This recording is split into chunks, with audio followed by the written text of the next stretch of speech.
Hello everyone and welcome to episode 21 of Red Dead Redemption 2, as this man sort of brusquely knocks the camera as he comes in. So I was thinking one of the things that I would love to do today is take a look for some of those robbery missions that we keep hearing about and then I don't get to do them because I can't find them or I'm never in the area.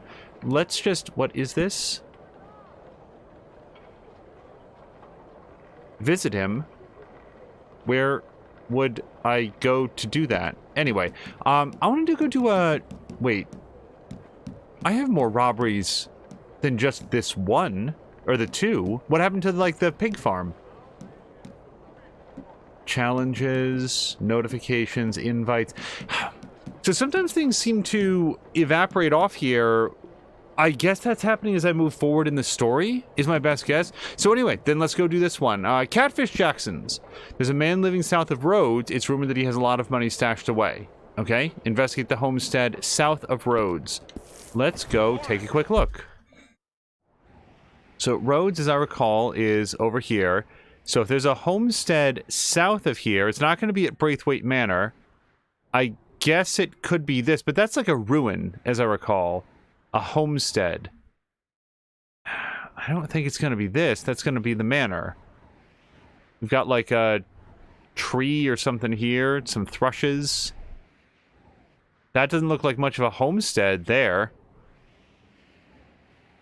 I guess it could be. Well, let's go check it out. I'm going to set a course here. Oh, here's Redford. Back out there, girl. And we'll see what we can find. My thought on it is, as of the last episode, for people that joined us, I successfully burned through half of everything that Arthur Morgan had. That was mostly paid off to bounties, because we went on a couple shooting sprees that resulted in many, many, many dead police officers. But I would like to try to rebuild some of that nest egg, because otherwise the next time that we get into any sort of trouble, we're going to be absolutely destitute again. And yeah, the story missions pay some, but anytime that we can make our own way, I think that that's worth trying to pursue. We're recording this on Easter Sunday, 2021. I hope everybody's had a great holiday. Earlier today, we got a chance to watch the second episode of Division Force. Division Force is the stream that is done by Tashir Rizé. Oh, hold on. I feel like every single time I go to have any sort of like conversation or shout out anybody on Twitch, that's when the folks in game get chatty. Doing all right, partner? 'Cause we ain't. You here to try this town's wine or women? Or just whatever's cheapest? Oh, don't mind me. I'd head out full chisel if I was you. Lest you want to be shot to death by raiders. Yeah, I'm not really in the mood for this. Just food. This bunch. Diosito Santo. Christ's sake. Yeah, whatever. Go ahead and report it. Damn it. Yeah. That guy was threatening to shoot me. I am not going to get all upset and... oh, sorry. I'm not going to get all upset about, like, just ending the threat. Arthur Morgan gets shot at all of the time. If somebody says, I'm going to come after you and shoot you, it seems to me wise to believe them. They are telling you the truth. So what I was going to say is that, so every weekend on Saturday and Sunday, Tashir does Division Force with his friends, and the cast changes from time to time, depending on who is available. Really? That's it. You guys gonna come after me on a bounty of $15? Really? Because I can just toss you 20.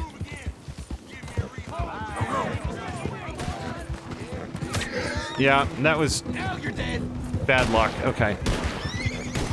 All right, let's see if we can get that cowboy between us and them.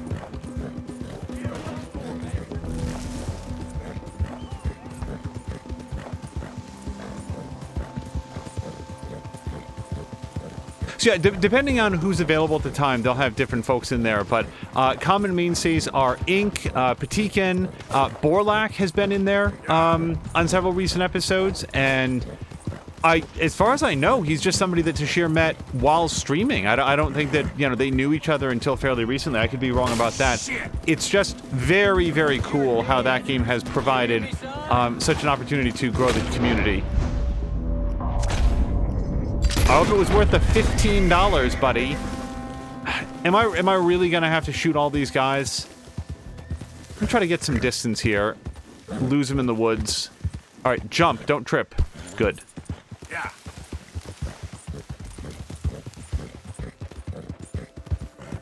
Bomb first will be in there. Pixel Papa, I think, was he in yesterday? I think he was in yesterday. All right, what kind of animal is this? This is some sort of a cow. I'm not gonna shoot a cow. All right, so let's hang out here. I'd probably put this gun away.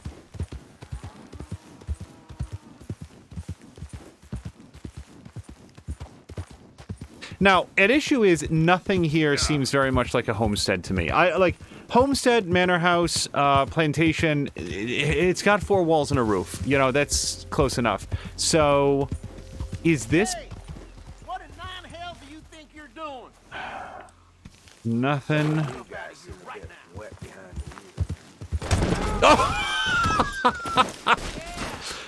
the wheel. We didn't get shot. That was just me running into the tree trunk. Okay. Okay then, girl. If that's on me, that's on me.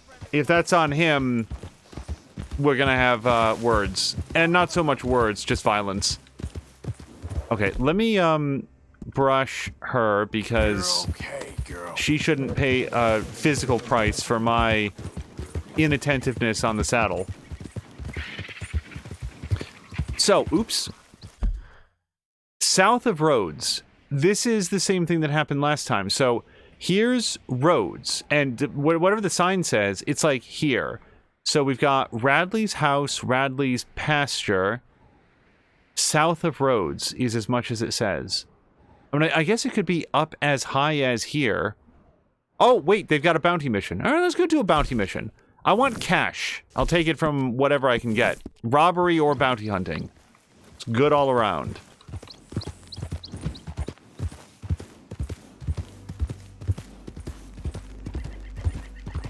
I also feel like I need a little bit of extra food. It's been a while since we've gone hunting. The last time that I sat down to cook some stuff, I didn't have enough herbs to make anything like a special meal, like minty game bird or whatever. It was just like very plain. And I guess that's okay, except even then, I'm pretty sure that I've eaten through it. Let's actually look. Items. So canned, plain stringy meat. You're gonna have that. That gets everything up a little bit. And in this case, up to full. So that's sufficient. In any event, after Division Force, More Than a Mia was also on, and she went in today with the intent of streaming up some more of Graveyard Keeper with the Game of Crone DLC, which is the most recent one released. And what she found is that she was actually extremely close to the end of the content. So within an hour, she had like wrapped up the story and everything that there was to do. So let me just make sure, like, this kind of looks like a homestead.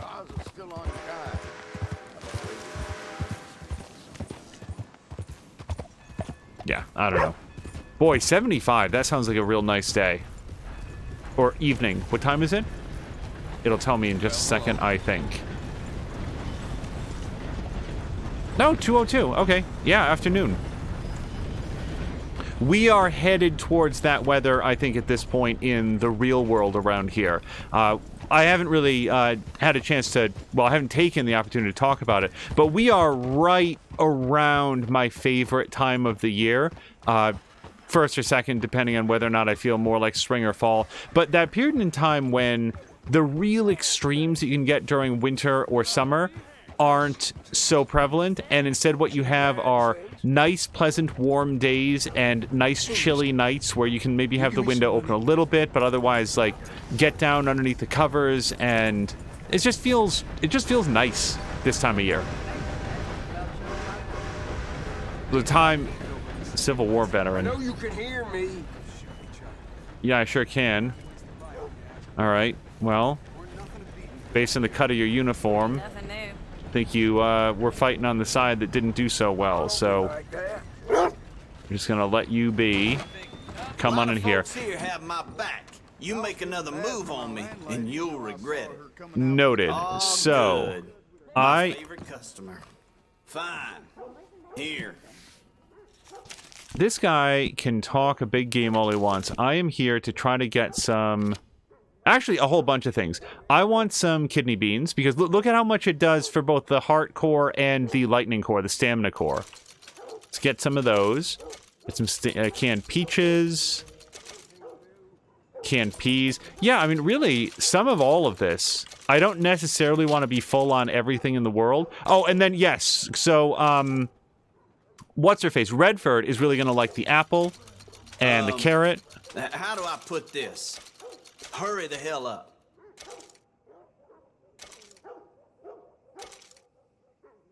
Okay. Let's see if there's anything else in here that I wanted. Ah, classic oat case, because that's really good. Look at the heart cores for horse down there. I'm going to buy all those. Okay. And you know what? Let's see if he sells cigars, too. Tick-tock, tick-tock. Let's go. This guy's really chapping my ass, I gotta say. Okay. Let's get some of this. And... cigarettes. All right. Oh, sorry. I was supposed to hold B. Yeah, so sorry about coming in and not bothering you and dropping like $45 at your shop. Goodbye.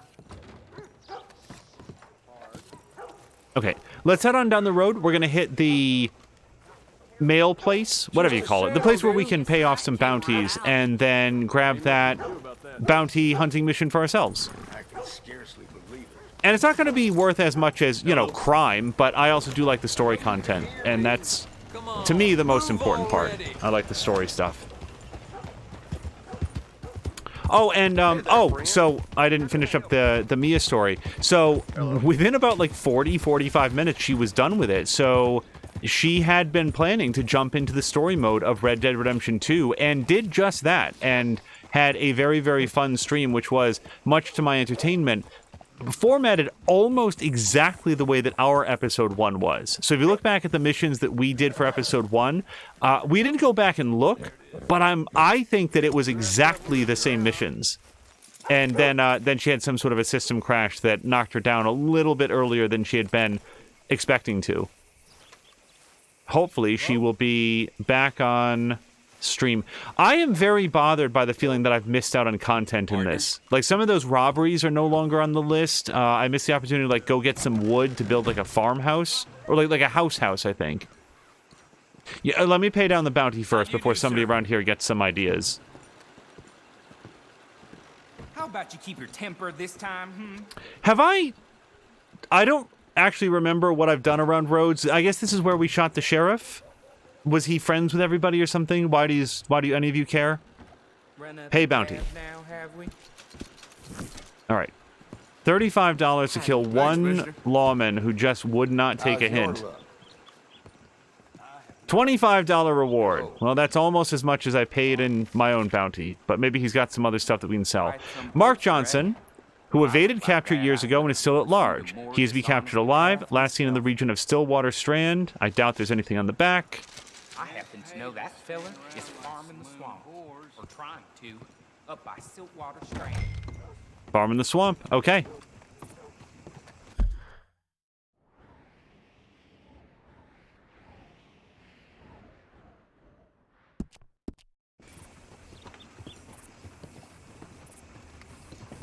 And otherwise, it was just a lot of fun. Mia it's an example of, Mia does a lot of sight unseen playthroughs, much like we do here. The difference is, like, some of the genres she's playing for the very first time. Red Dead Redemption 2 is a rare counterexample of that, where she and Chivalry have played through, I think she said, roughly 500 hours of the online mode.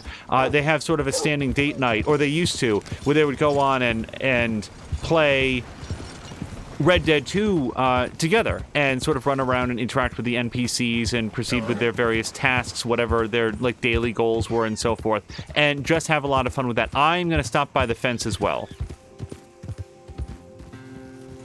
Just have to figure out which way is front on this guy. Here he is. Yep, I have a nasty tendency to go around the back. I don't have to bother hitching Redford. Redford? Holy wait. What color would you say this horse is? Because I've got a, if this is the first time that you're seeing this, I've got a surprise for you. Come on, girl.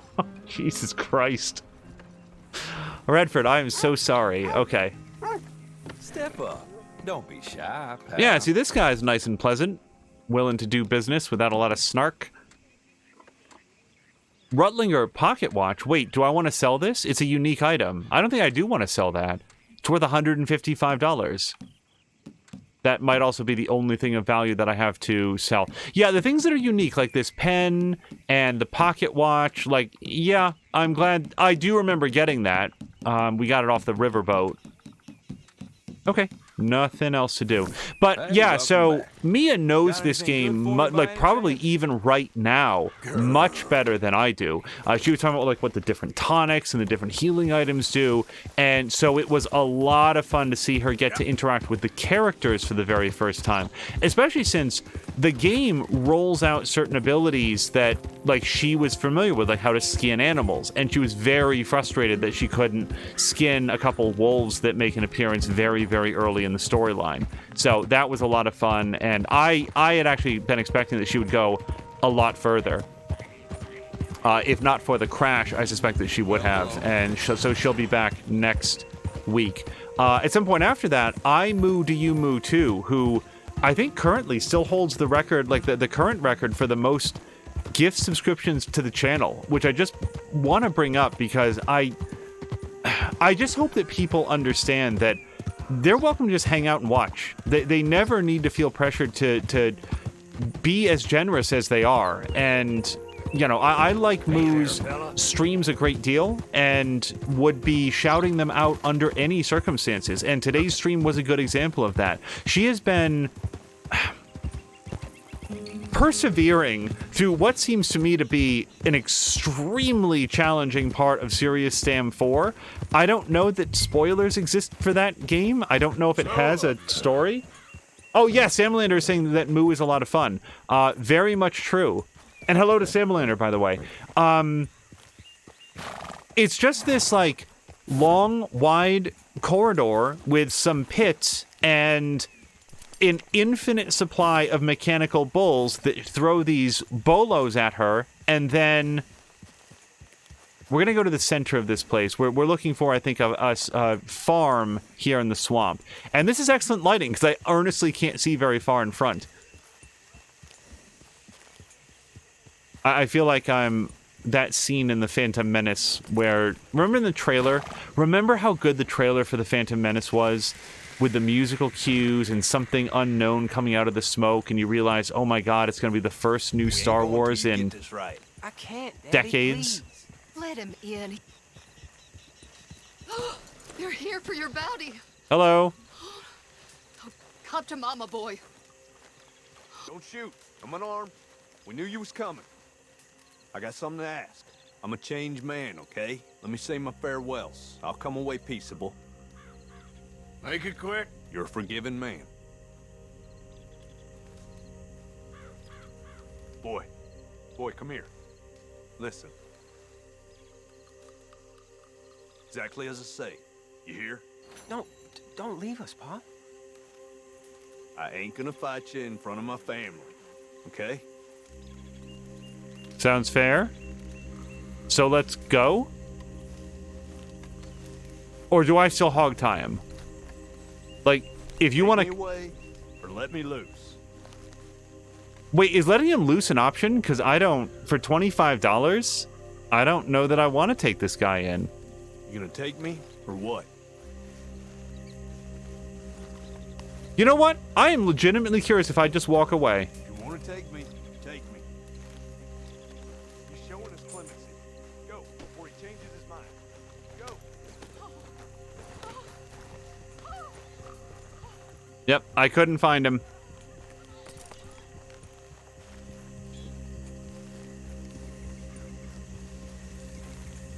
All right, we'll see. I want to see if the quest updates at all. Hello to Patikin also. Yes, he is. Oh, wait. Can I, search through his belongings? The fuck? Yes. Okay. Everyone in chat. He says, if you're gonna take me, and if not, or let me go, which presents it like it's a choice. When I start walking away, he says to his family, he's showing us clemency, let's get out of here before he changes his mind. Was there some point of confusion? Yeah, as Sam Lander says, false choices. I guess so. Oops. Oh, I should have restarted checkpoint. I don't know where this is going to put me now. I've never done restart mission before. We ain't going till you get this right. I can't, Daddy, please. Let him in. He's been trying for hours. He ain't no kind of man till he can get on a horse. They're here for your bounty. Come to Mama, boy. Don't shoot. I'm unarmed. We knew you was coming. I got something to ask. I'm a changed man, okay? Let me say my farewells. I'll come away peaceable. Make it quick. You're a forgiving man. So we'll let him do his whispering here. Boy, Sometimes you look at somebody play a game, and whether you're familiar with it or not, you sort of have a sense on something that they might be overlooking. And you don't want a backseat game, but you sort of think like, oh, like I sort of feel like I could... I have an idea on how I might be able to do this. All right. Okay?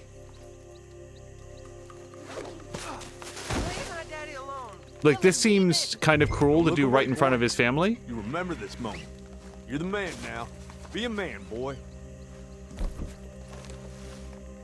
Pick up.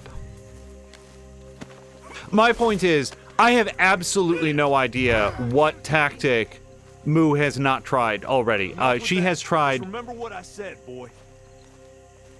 Every weapon in her arsenal. She's tried every sort of combination of like running around, and the monsters seem infinite. That's the thing. In like watching it, I don't get the sense that she's closer. She gets farther, like she lives longer. But the issue is the monsters never stop coming. There's no indication that there's any end to them. So it seems pretty demoralizing to me. And as far as I can tell, though, it's not getting to her, and as long as she's going to keep streaming it, I want to be there whenever it is that she finishes it. Patikin says Moo won't be done with that part anytime soon, probably on Serious Sam. Sam Lander says that Serious Sam isn't a think or tactic game, it's a get good game. She's getting farther, and there is an end. Okay, I will, like I said, I've never played it.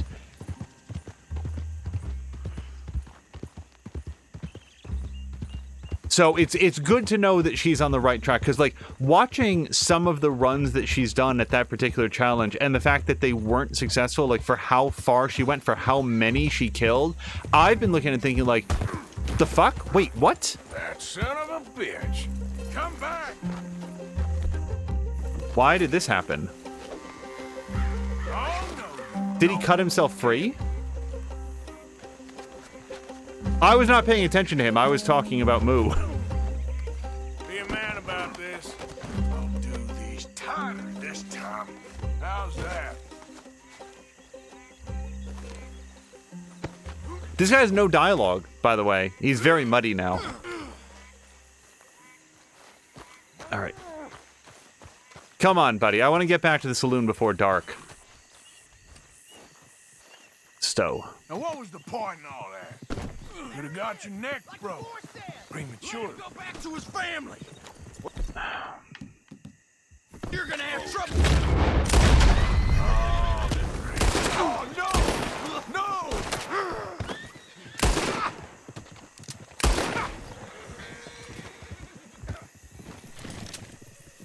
I still see a red dot up there, but it might just be the horse. Well, whatever. It doesn't seem to be much of a threat now. That's all your friends, ain't it? You shouldn't have done that. And now look what's happened. Dead because of you. Damn it. I knew you was being quiet.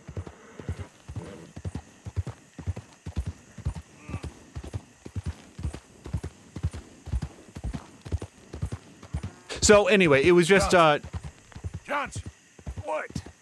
Just, you're real quiet back there. Most captured men, they beg or they cry or they rail against fate. I've made my peace. Okay.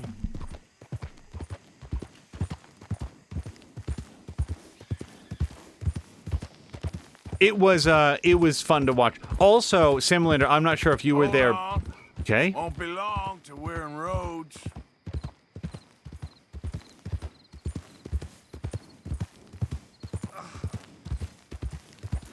As soon as I say anything, there's going to be more dialogue.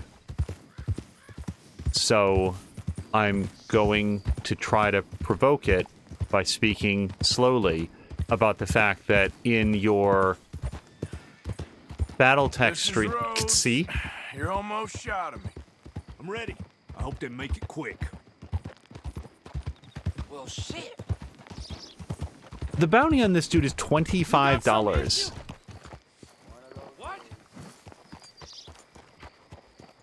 Did a whole herd of buffalo come through? I don't remember there being this much crap on the ground.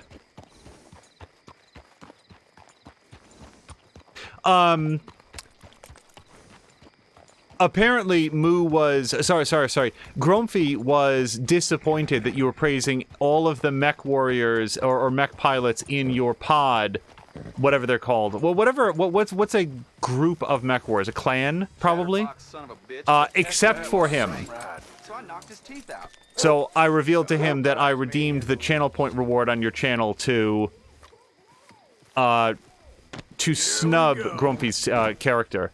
It's very interesting that you have that up for like a 50 channel point reward.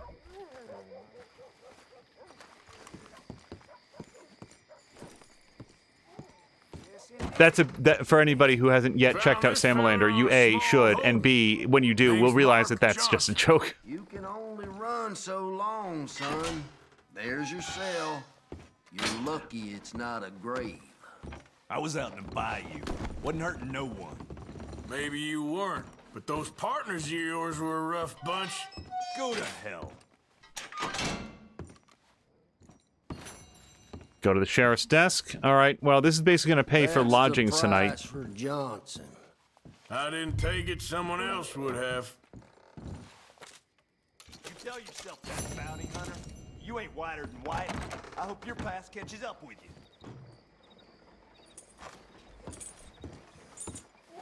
I'm going to choose to believe that what he just said was like someone who wears a white hat instead of a black hat, someone who like is like, oh, I'm the good guy. I'm going to assume that that's what he meant when he said, you're not whiter than white. In any event, I'm going to head down to the saloon. See if we can get either a meal or either a meal or a room for the night, or maybe both, or a bath. Because even Mary was like, oh boy, you could have bathed before you came here. I didn't think that I was that bad off, but... Ronan says, nice of the sheriff to let you walk into his jail and lock someone up without a question.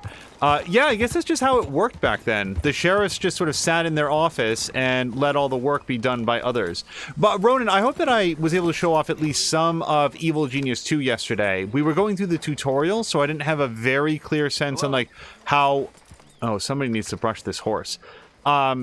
Like some of the deeper mechanics. Since that stream, I did go a little bit further and got my first henchman and unlocked some more stuff.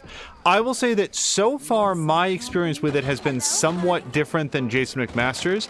JV McMaster stopped by and said, oh, gold is basically infinite. But what I seem to find is that gold was...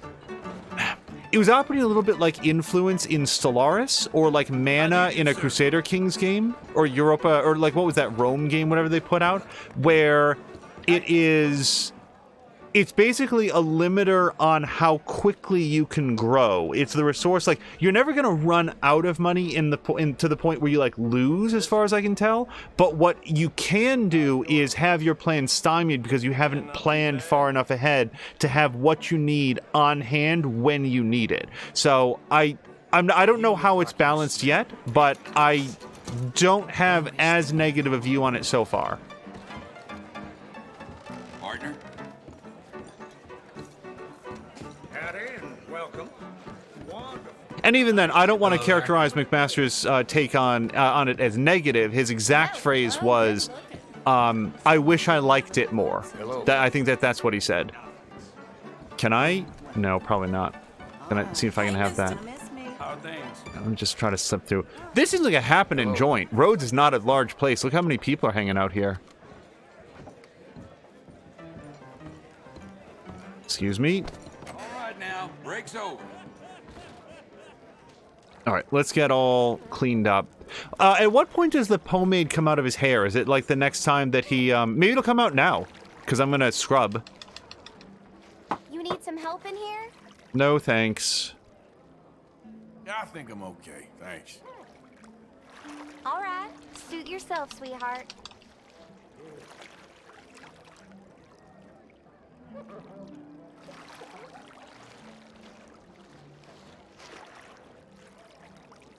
It took me a while to figure out that, like, it's both arms and both legs that you're doing here, because I wasn't really paying attention, and now it should just be the last leg, and we'll get that all clean.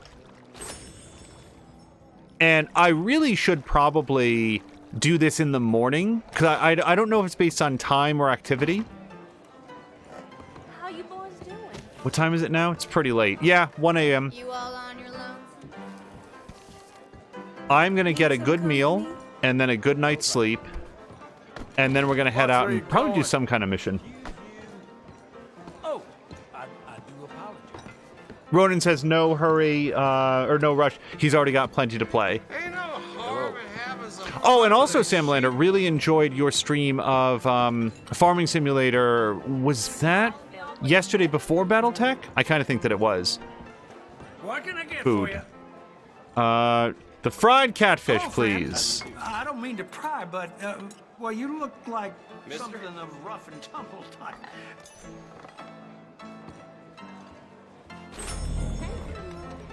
A certain gentleman is in here every afternoon for his bath. Guess his wife likes him nice and clean. How do you do? Just how it is.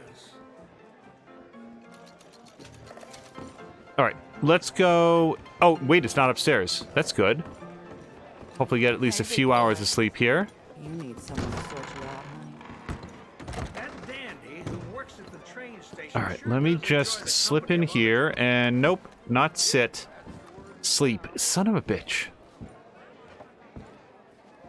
This is very Witcher 3 to me when you're like trying to get lined up to interact with the one thing in the not cluttered, but sort of busy environment. I want to sleep. In order to do that, I have to sort of like turn around and get finagled into this one very specific position. Oh, wow. Ruination Ronin is eating fried catfish right this second. Okay, so there's another journal entry. I just... You know what? Let's read at least one journal entry, assuming that I can figure out where it is. And actually, can I ask one question before I do this? Can I sit on the bed and read the journal there? Will this be allowed? All right, sitting down. You can. Okay, awesome. So I don't know what chapter I was on. Pretty sure after this part.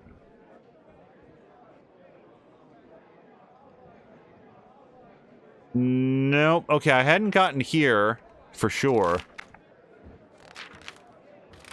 But I was definitely, yeah, way past here. You know something? I'd probably be faster to go... Oops. To go back from here. Okay, nope, I definitely saw that. All right. Let me go forward from here. pretty sure that I read that.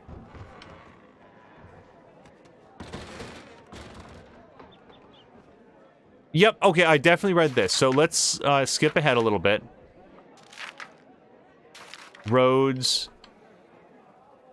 I'm pretty sure this is where we left off. So, it turns out we're holed up outside a town called Rhodes, which is where I am right now, deep in the old cotton country. The place has not recovered from the war, and these folks that is sober enough to think are still angry. The drunk, which is most of them, are angrier still, but perhaps for other reasons. Adding to the absurdity, we appear to be planning to deputize ourselves into local law enforcement. And have already taken down a major bounty on their behalf, but mostly to rescue slippery old Trelawney who had gotten himself arrested for some of his usual nonsense. Seems there's a long-running blood feud between the two old families here, and both Dutch and Hosea believe they might be sitting on a lot of gold. We shall see, I guess. There's a picture. Deputy Sheriff. Finally, we have achieved a state of true insanity. For the first time in my life, I'm a deputized lawman. We went off with some moronic dupe deputy working for the alcohol-drenched sheriff, Gray, pursuing some moonshiners. Dutch is convinced this will somehow lead to riches beyond compare. Seems the one powerful local family, the Grays, ex-Scots, is warring with another proud English family, the Braithwaites, like some long-running dispute from the border country. Apparently, there's gold or women or something at the root of this, and if it's gold, we want it. Either way, we're so deep in the swamp and so entirely lost ourselves. I hope it'll take the Pinkertons and their like a long while to find us. We shall see. In the meantime, a new career path in law seems to await. Seems like amongst our other perils, a gang called the Lemoyne Raiders won't take too kindly to outsiders or anyone who ain't living in the distant past. It's not that distant at this point, it's like 30 years. But I guess that feels a long time to him. Metaman, Francis Sinclair, wants me to find some odd rock carvings and send him details. Not sure why, probably won't bother. Francis had bright red hair and a birthmark and spoke in an odd way. Met a fella named Miss Margaret. Oh yeah, the animal trainer. I remember him, I guess. He dressed in like a dress, but didn't seem to want to be addressed as in the feminine. I don't know. If I'm reading him wrong, I apologize. A while ago, I met a man. There's this lady animal trainer. Are all Englishmen that weird, I wonder? All his animals were fake as the rest of his act. Until I was to find and retrieve a real lion from somewhere or other in Africa, I thought it was going to be another dog. But no, it was a real lion. Thing looked like it wanted me for its next meal. After hunting a zebra that was a donkey, and a tiger that was a cougar, and another lion that was just a dog, or I think that's right, I think I've lost track of the whole thing, and an assistant that's a real woman, and him, a strange English maniac in a dress, pretending to be all that he isn't. Remind yourself never to go on stage. If anybody missed that, specifically what he's referring to is that he pretended to be a great animal trainer, and was, as is indicated here, just sort of dressing up animals in like bright paints and some prosthetics. Pretty decent emerald. Yeah, I did sell the emerald, as I recall.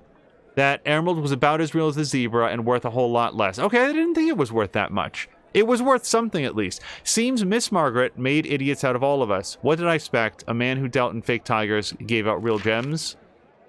And there's that. Albert Mason seems obsessed with getting eaten by alligators, yet we helped him. And here's Braithwaite Manor.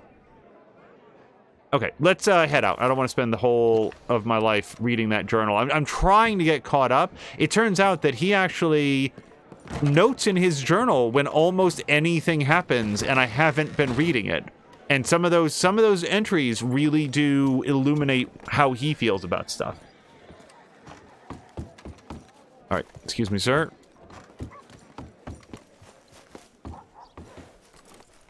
Now, the next question is, let's go, girl.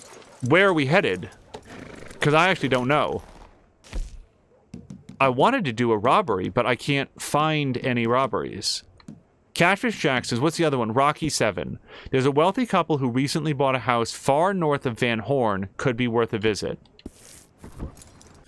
I don't know that I've been to Van Horn, but it's far to the north of Van Horn, which may or may not even be on this map. Like, I may not have been to Van Horn yet.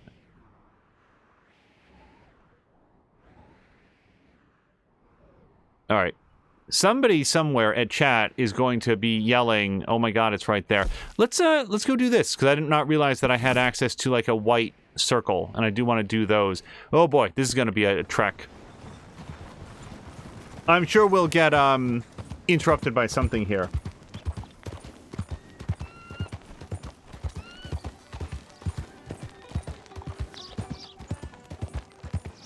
So yeah, it was, like I said, it was a lot of fun getting to see Mia interact with it. The other sort of stream that I saw recently that I wanted to call out was, well, one more thing about Tashir and Patikin.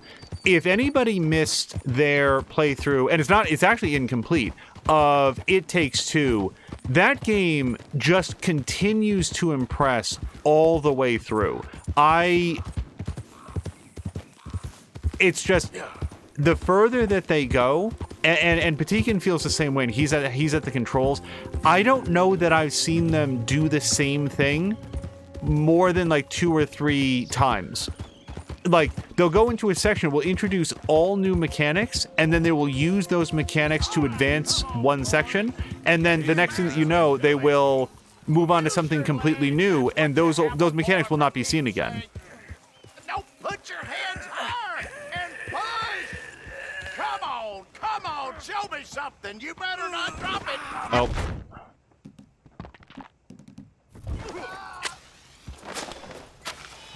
Gentlemen? Oh shit, I didn't get away in time.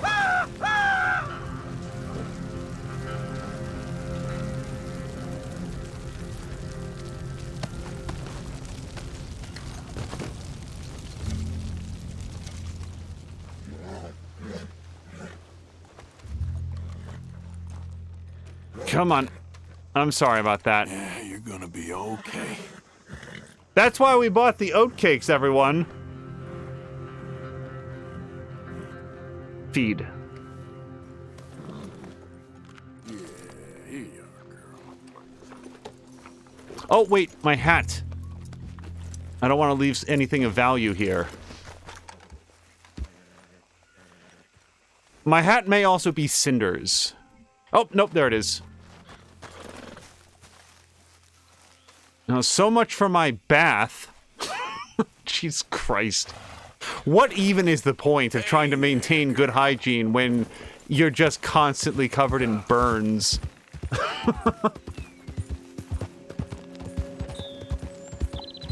Anyway,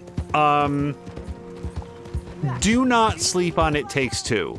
I had a very good time with Brothers: A Tale of Two Sons. I have not yet played A Way Out, but we will be doing that at some point with More Than a Mia. It looks interesting.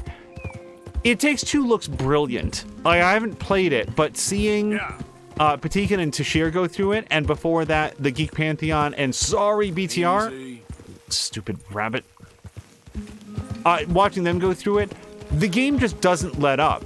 There is no upper limit to its imagination, and it just keeps going and introducing cool new things. The last game that I felt like I played that was like that is not a popular pick for people, but The Legend of Zelda Twilight Princess is one of my favorite Zelda games because it was exactly that. Zelda games sometimes feel like they give you the tool that you need exactly at the time that you need it, and then how convenient is that? Twilight Princess, like, yeah, I guess it did that, except those tools would then still remain relevant and be of use in unexpected new ways as you progress further on. Easy there. I don't... Wait. Do we think there's a legendary animal track around here? Well, there's something around here. Hold on a second.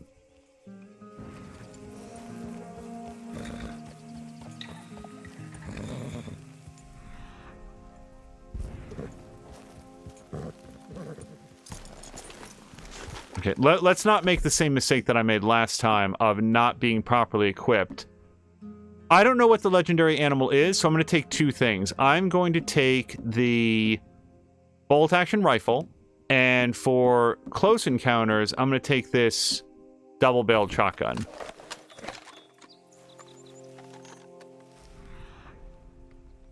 Focus on track. All right. I do not know if this is the track of what we're seeking. It may be an entirely unrelated track. But the last time I went looking for a legendary animal, I came upon it immediately and got a pretty cool reward, so... Okay, there it goes.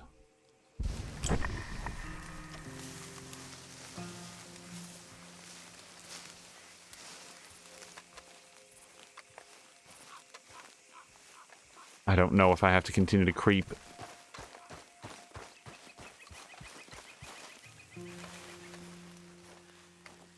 Oh, hold on. There is a question mark up here. Yeah, hold on. We're on the track of something. So this swirly-doo is like a scent or an odor that we'll be able to recognize. We come up here. What's this? Dung. Let's see what we got. Oh, legendary coyote, huh? Better get moving. Can I pick this? No? This really looks like something I should be able to pick. Yeah, legendary coyote. Okay. So we'll keep doing this. The other stream that I really wanted to call out was the Geek Pantheon has been doing a full-length playthrough of the entire Walking Dead franchise, and it is such a great example that those games don't necessarily end when you yourself finish playing them, but getting to see other people go through their own version of those events and have their own thoughts and opinions and their own reactions to things is just so interesting, and I very, very much enjoyed his take on it. Went back just today and caught up on his most recent episode, which I had to go to sleep before it was done. So I went back and watched it, and I really enjoy, like, he is, and I'm going to talk about this without any sort of spoilers at all, for anybody who might be concerned about that.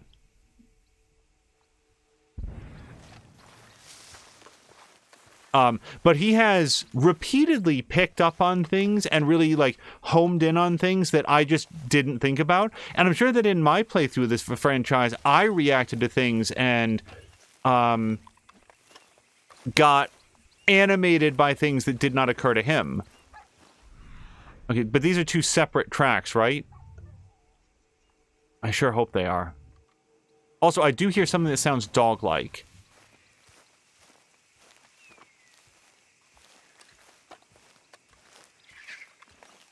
I'm gonna get Velociraptored here. It's leading me into a trap. That's what makes it legendary. Just make sure that there's no fur or anything in there. It does feel a lot like I'm being led in a circle. Now, one of the topics that came up, and I will again stress that whatever we talk about here is going to be absolutely, positively spoiler-free. And I've had the experience of somebody like, right, but what do you consider to be a spoiler? I will not be talking about characters. I will not be talking about story. I'm going to be talking about just, like, set dressing, and only in a very, very vague way. Boy, this coyote really gets around. Pretty sure this is the track that I'm on. And, no, see, I went on here. Yeah, this is a big circle. Shit. Okay, let me come over here. I think this might be just the plant that it's pointing me towards. Yep.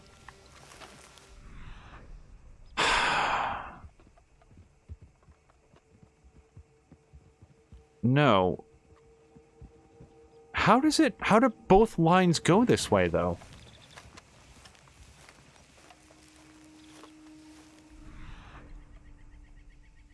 So, I guess, because I thought it always said unknown animal, but let me come back here. Let me just try to catch up on where we are. Okay, so legendary coyote is this one. All right. I got off on the wrong track. I'm gonna go this way now.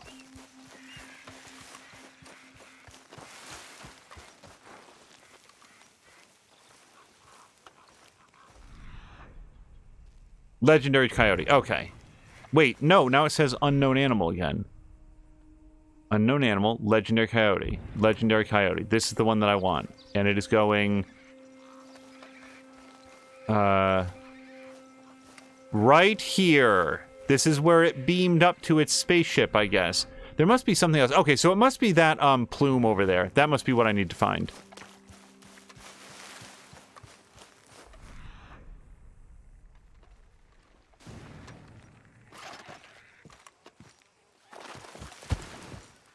Okay, I didn't think that was gonna be a trick. Reckon I got a ways to go. Alright, well, I feel like the last time Arthur reckoned that, I immediately found what I was looking for. So, focus on track. And which way to go? This way. Alright, well, if he's got a ways to go, we'll, speed it up here. Okay, there's something here. Dead cow? Horse? Bear? I think it's a dead bear. No, sheep. Okay. It's just, it was dark colored because of all the blood. Must be close. One of the things that Geek Pantheon has been talking about is sort of the... Is that it right there? That kind of looks coyote-ish, doesn't it?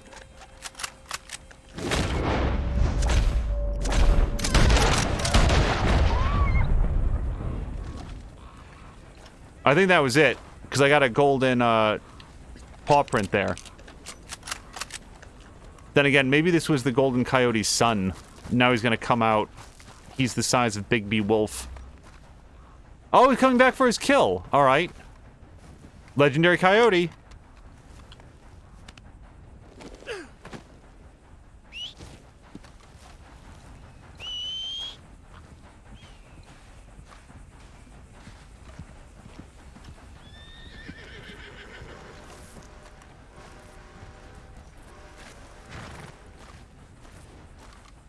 So, one of the things that he's been talking about, and I would urge you, by the way, if you are familiar with the franchise, go watch Geek Pantheon streams. Like, don't take my, like, very brief summary of his points here to heart. I really want to find the stranger, but now I've got a legendary coyote carcass that is rotting away, and I want to go to a trapper to turn it in. Then again, this might be a trapper, I guess. Oh, Mr. Black and Mr. White need my help. Shit. Okay, well, let's at least talk to them, I guess. This was sort of an accident. I don't think that the corpse will actually rot beyond the ability to be harvested, but still, you do want to turn these in early. Easy, easy. Hello, Mr. Hart. Sorry, Mr. Black, Mr. White. Anybody around? Oh, there they are. Okay, don't trip. Yeah.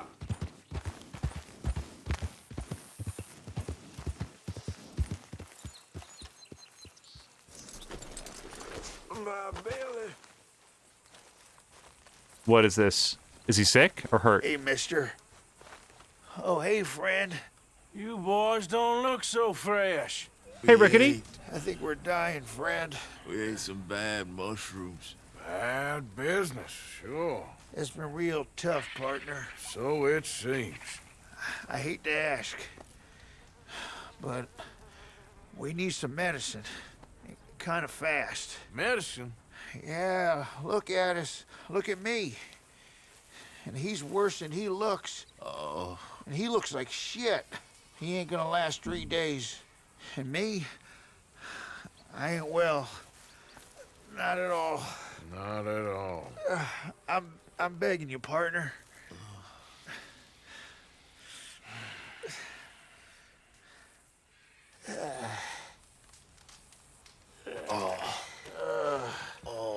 Why? I told you you'd help us. I told you, did I? You did. You told me. You told me a lot of things. We're gonna be all right, buddy. Are we? Well, physically. Drink this. I'll give it to Black first. No. I'll give it to White. No. Drink this and shut up. Thank you. Oh, that's good stuff. But listen, I reckon you boys should get on out of here. Maybe split up.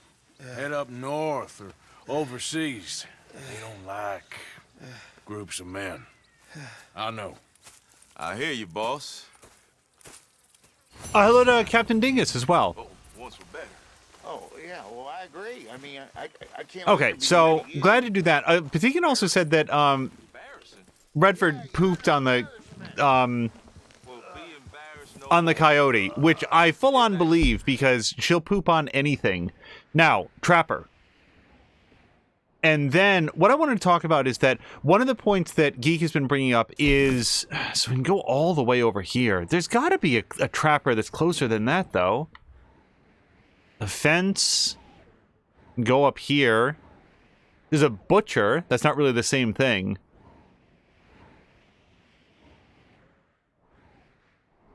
Horse fence. No? Okay. Well, I don't know a closer Trapper than all the way down in the city. So I guess that's where I'm going. Where folks like you, and I'll go where they like me. I shall. Shut up. All right, let me try to get out of here without breaking a leg or an Arthur. Son of a... Damn. I thought she would hop, not somersault.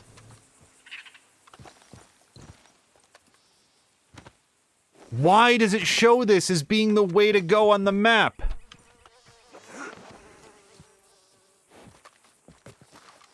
Okay. I'm gonna brush her again, because she probably got covered in matted blood. Otherwise, she looks okay. Come on, girl. I'm not sure that your horse can do a lot of somersaults and still be okay. Anyway. So, without giving anything away at all, and I really, really mean this, at some point in the Walking Dead franchise, you come across a room that has, like, a picture of a chemical symbol. Like sodium phosphorate or something like that. And when Geek got to that, he asked people in chat, hey, what is this? What does this mean? Does it mean anything? Or is it just random gibberish? And somebody who I would assume is Centrifugal Force, she's somebody who has been hanging out and seems to have a very, very strong background in science and medicine, looked at it and said, that is nonsense. That's just a bunch of, like, science-adjacent symbols that don't mean anything at all.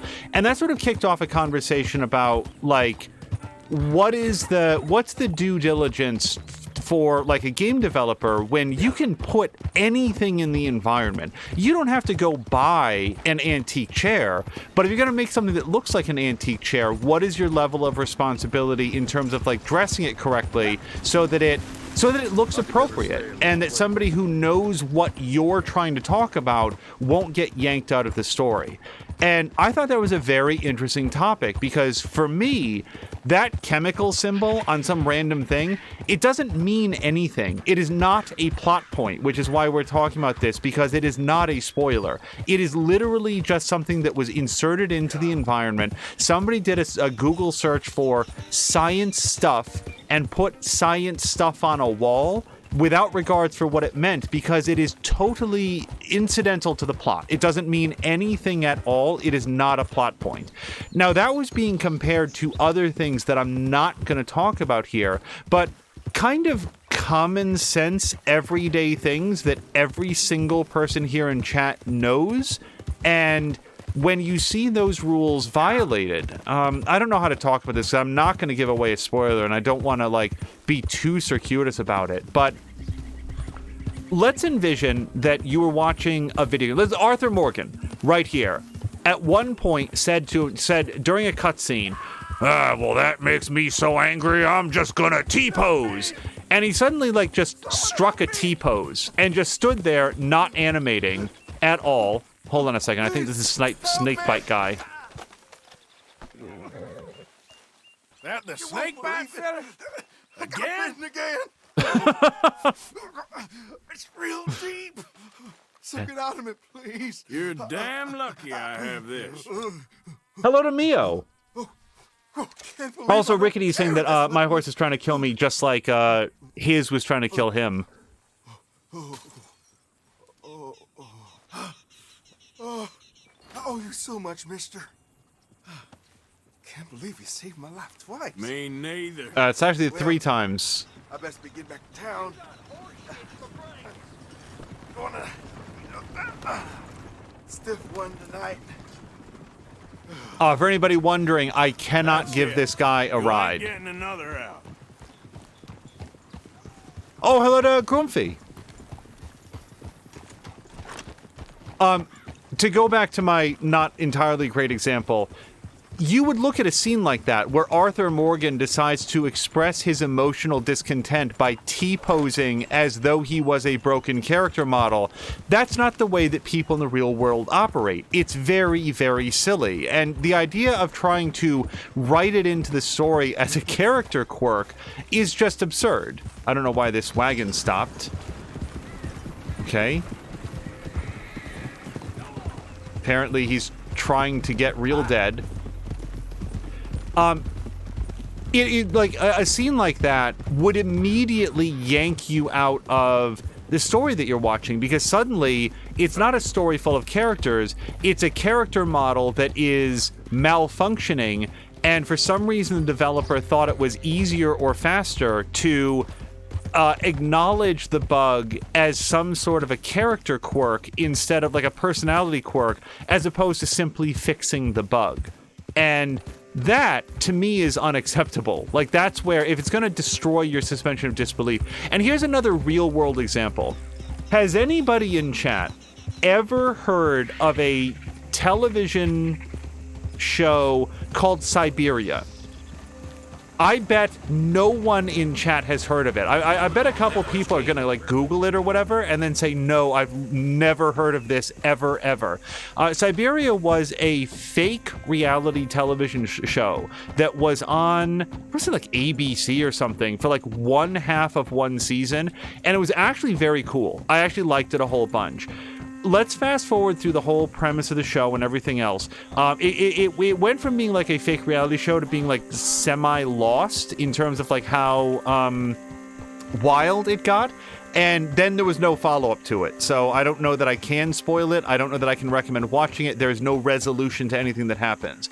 But blah, blah, blah, blah, blah, blah, blah, blah. At one point, a character needs to fix a computer. For plot reasons, I have to see if I can get this computer working.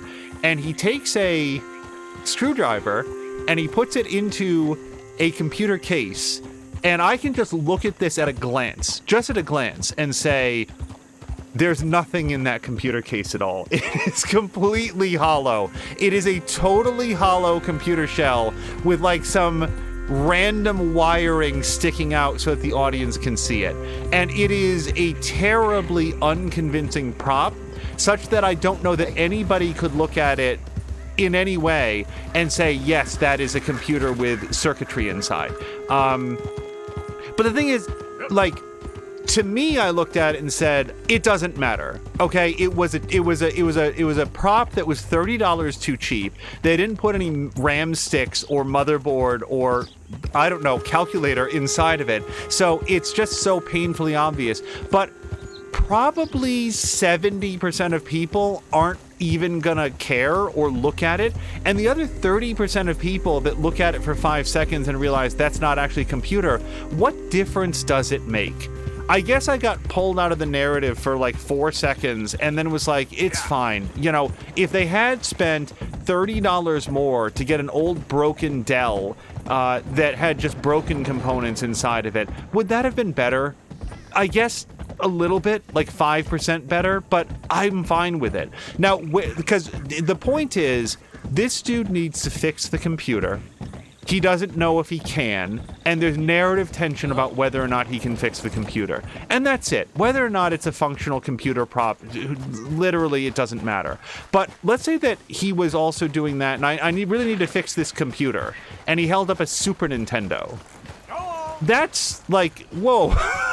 So anyway, this was sort of the kind of conversation that was happening on Geek's channel about, like, at what point is your narrative tension completely undercut by your refusal to do, or inability, or choice not to do due diligence on how it's put together. And I liked his points a lot, and it's the kind of discussion that I think has made his run-through of The Walking Dead a lot of fun to watch. Rickety Artist says, taking screwdrivers to power supplies. Yep. I'm gonna fix this solid state hard drive with this screwdriver. just right here. I'm just gonna turn it right on this point. It'll be fine.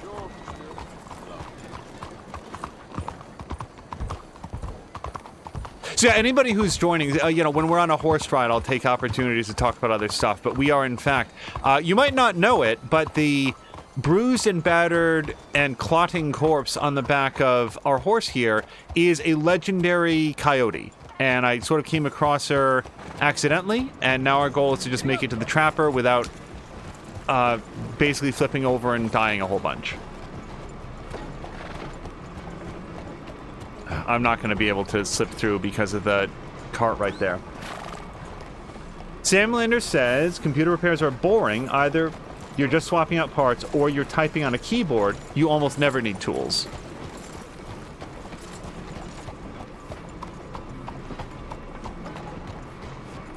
Yeah, I would like to go into further detail because, like, the examples I'm giving here are incomplete, but to be specific would be to talk about specific things from Walking Dead. So instead, you guys should play the game. It's very, very good.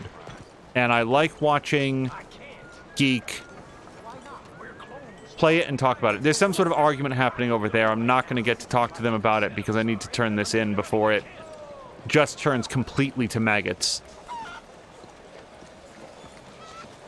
Alright, this looks like the fellow. Well, isn't that the meanest looking coyote? It's pretty mean. Hey, everybody, watch this. Oh my God. I bet you don't see this happen every day. Just out on the bricks. Look, people are actually watching. I have to say, this would also catch my attention. Oh, sorry, Kitty. All right, so we're going to grab that in just a second. Let's sell the... Yep, pelt. Oh, I'd pay just about any price for this.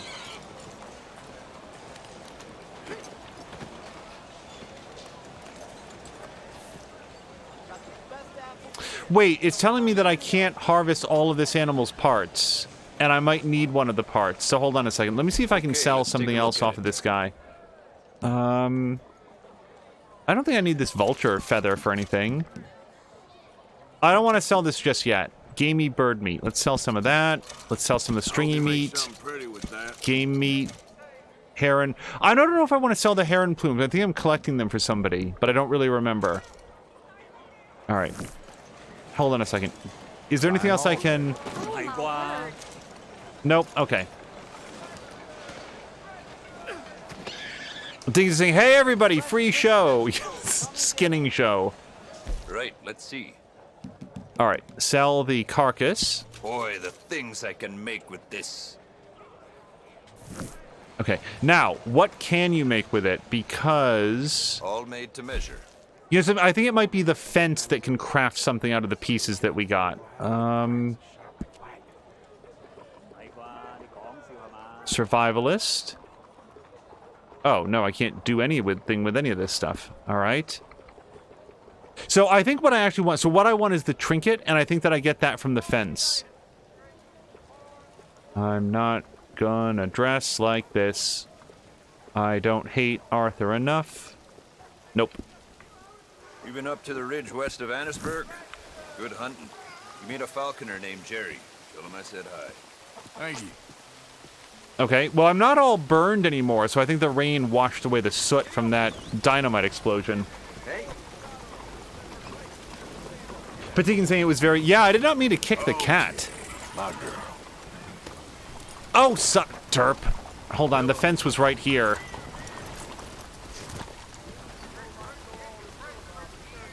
Excuse me. I did not hitch Redford. She might wander off. She likes to do that.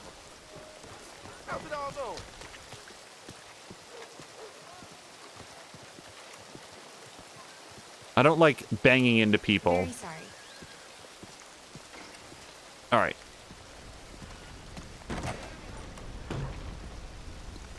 Now, again, this is the same place that was keeping slaves in the basement, but now that we've resolved that, I guess I just don't know about it anymore.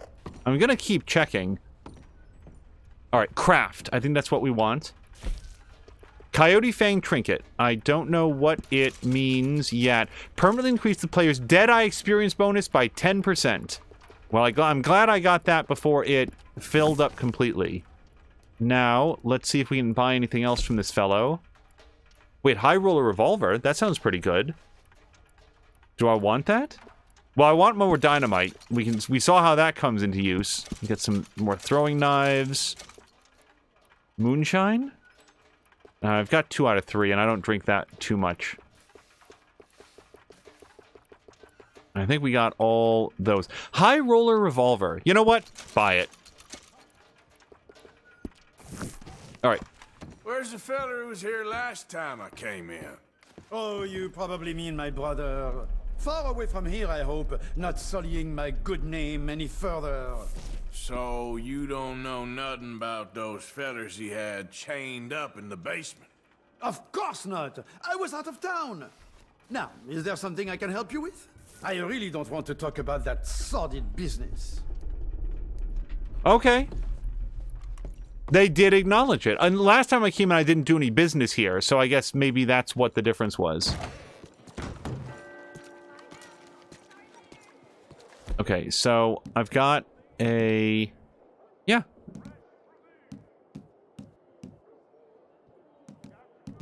Wait, there's different types of dynamite? Huh. Nope, put those away. Okay, so we went searching for strangers, found some, found a legendary coyote. Let's go to... Oh, really? Charles is back. Okay, so Charles Chatanet is the French... I'm suddenly struggling to remember. Artist who does his drawings and pisses off every single guy in town by painting pictures of their wives and mothers and sisters. Could everyone in the world get out of the way? Is this Fable 2? Oh, get the hell out of here! Oh my god. Oh gosh, I slightly bumped someone. Stupid asshole. Get back here! We can talk this through. Yes, I'm here to talk. Keep your mouth shut about Somebody! Hey, Don't make this difficult. See, if I lasso him, he's just going to... Does that mean yes? Hey, there's a lawman right here. Leave me the hell alone! I didn't do anything wrong. I swear to God. Did this game, or did it not, introduce the idea that you could run down a witness and talk them out of it by, like, threatening them? Nope. Redford, you stupid asshole, come back here.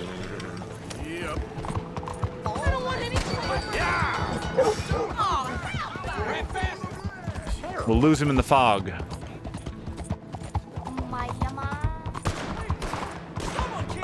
Okay. There's more lawmen ahead of me all of the time.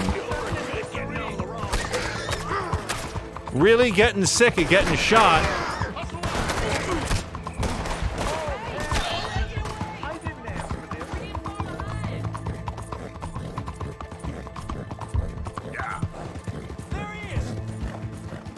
I just need to get out somewhere where I can put anything at all between me and their line of sight.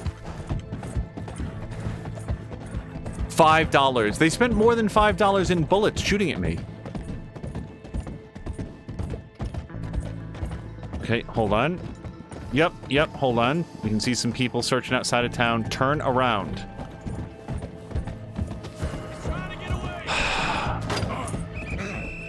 So, what is my responsibility here to preserve their lives when they are so disinterested in preserving their own lives?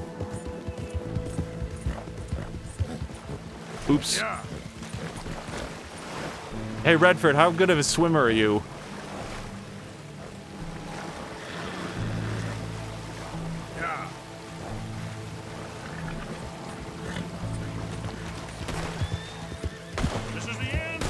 Oh my god.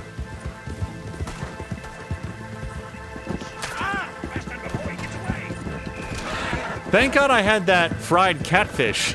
I'm still like, my health core is still fortified from that. This guy is not going to stop.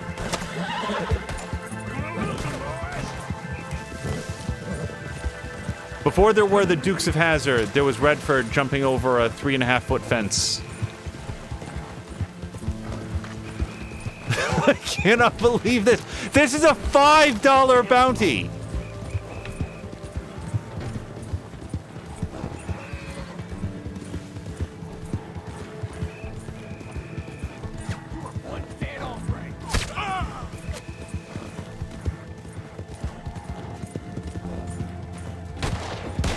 You're done for, bastard!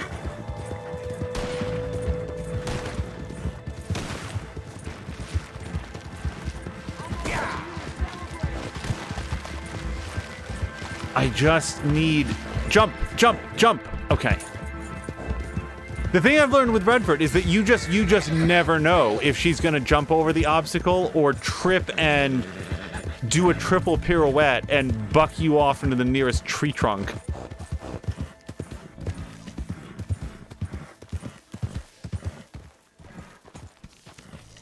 Are we all the way in Rhodes now?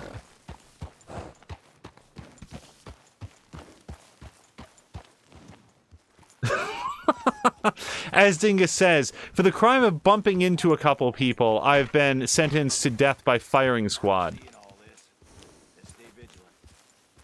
Redford, will you please go forward? Okay. We ain't gonna find anything we can't see. That's enough, boys. Okay, hopefully the lawmen that are right on the other side of that shack. So where do I pay my $5 bounty? Does anybody know? Oh, right over here. Okay, all I gotta do is get there without getting spotted.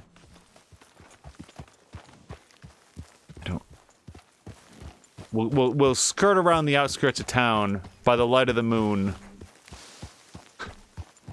The quest to pay off the $5 bounty.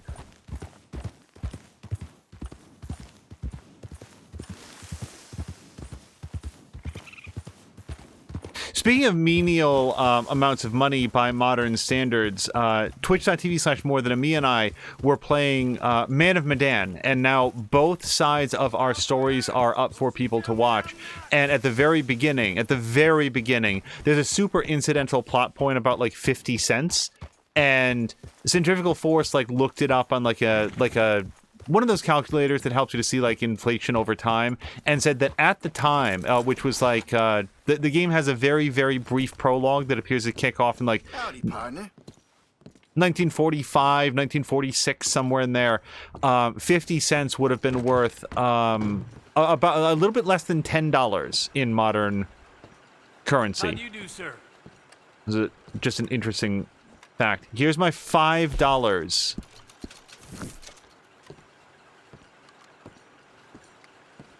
Okay. Hello. Let's try to go do a quest now. Something story related. We can go see Charles. It's all the way back where we left. But, yeah, I think there was this. Jim Boy Calloway. You've dealt with all the gunslingers, so go to Calloway and Levin with the findings. Yes, this is a very old quest. So remember when we were going to go visit Black Bell and, like, Flacco and all those others? That's what this is. Like, we heard all their stories, and we basically determined that this guy, who's supposedly a legendary gunslinger, is just full of crap. He might talk a big game, but nobody who knew him back at the time had much respect for him. Hold on, a bounty just went up. It would have been nice if they posted this 15 seconds ago, but run back in there, get the bounty.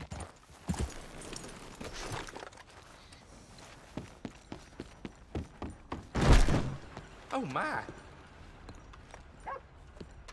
Hey, $55. That's worth more than our last guy. He was only worth $25. Camille de Millamont. he is a member of the Lemoyne Raiders. Okay, good. I don't like them. Wanted for stealing state property, crimes against officers of the state, and the murder of a postal mail carrier. He is French. Just, he is French, period. That was the whole thought. Last seen in the region of Catfish Jackson's. Wait, Catfish Jackson's, that... Sorry, I got very excited and slurred all of my words because that's where we're trying to rob. So now we're going to be able to find that as well. This reward will be paid blah, blah, blah, blah, blah, blah, blah. Let's flip it over just in case. I always flip those over just in case on the back somebody wrote LOL, just K, or JK.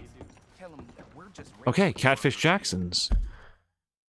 Yes, let's go there. Wait, no. Catfish Jackson. So we're looking for the skull. Oh, look. All right. Hold on. This is very good because I'm pretty sure if we check our thing, that's one of the robbery sites. Yep. Home robbery, Catfish Jackson's. Wow. We're not only going to do some bounty hunting, we're going to do some thieving at the same time. Girl.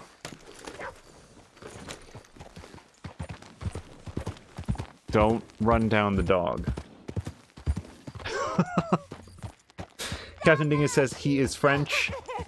What is this? What's his name? You want to play games, do you? Doing? Come on then. No, Let's get play. off of me! Ow! How's that? Stop it! Ready to tell the truth now?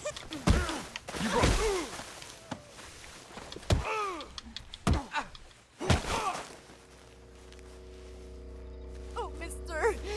Thank you. How I even managed to stay faithful to that goddamn psychopath as long as I did. Out of his mind.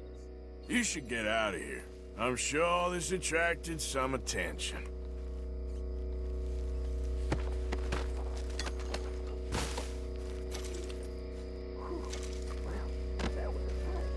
All right.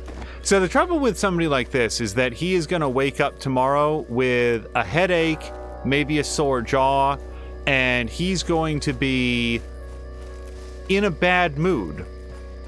Possibly a worse mood than he was in today. So I think that maybe it behooves us to give him some time to cool down. Let's go, girl.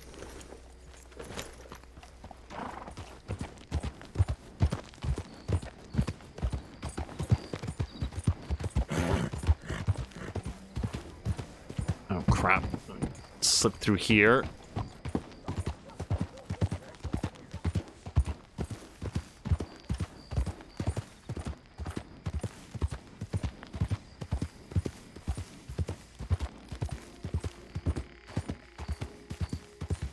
Yeah.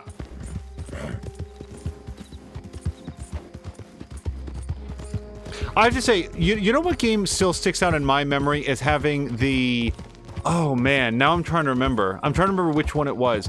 There was an Elder Scrolls game, and I honestly think it might have been Oblivion that had the best nighttime starry skies. What is happening now? Okay. That I had seen in a video game. And, like, it still sticks in my memory as having looked maybe not as realistic as some others, but it was so gorgeous. It might have been Skyrim, but I don't think it was. I honestly think it was Oblivion. Whoever did that skybox should really be proud of themselves because I loved traveling at night in that game.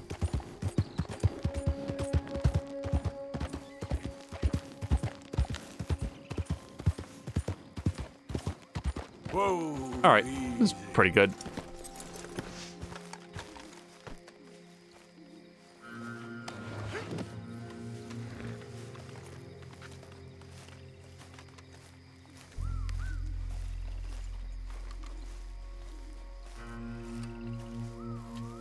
All right.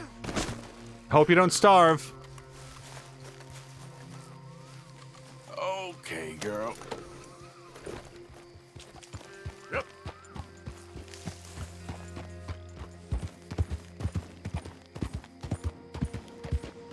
Simulator saying that Oblivion was really beautiful. Skyrim was also really good. Yeah, Skyrim also had that one... I have long since forgotten anything about the geography of Skyrim, but there was this one village or town that you went to that it had a very particular architectural style that was unique, at least of the places that I saw in that game. And there's a real world country with a lot of... Look at how foggy this is. There's a real world country with a lot of architecture that looks a lot like it. And I just don't remember what it... Well, he's wanted alive. But then again, he might have some friends with him. Yeah, let's grab a rolling block rifle and...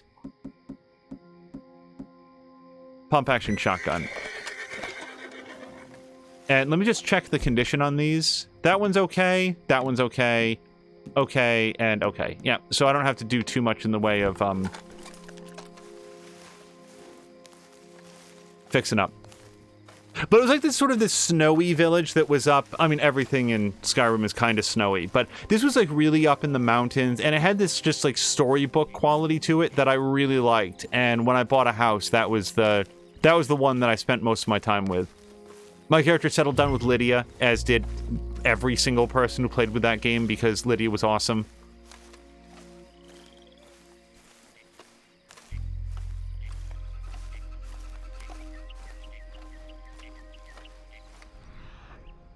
Okay, lots of stuff to investigate. Nobody skulking that I can detect.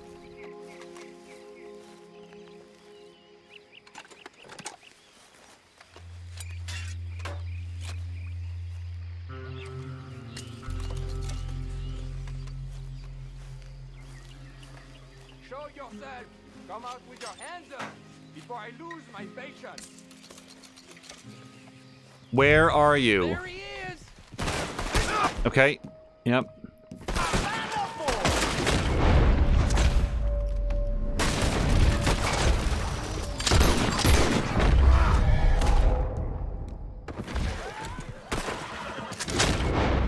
Sorry, horse. Okay, I'm not going to be able to hog tie him with people shooting me in the back, so...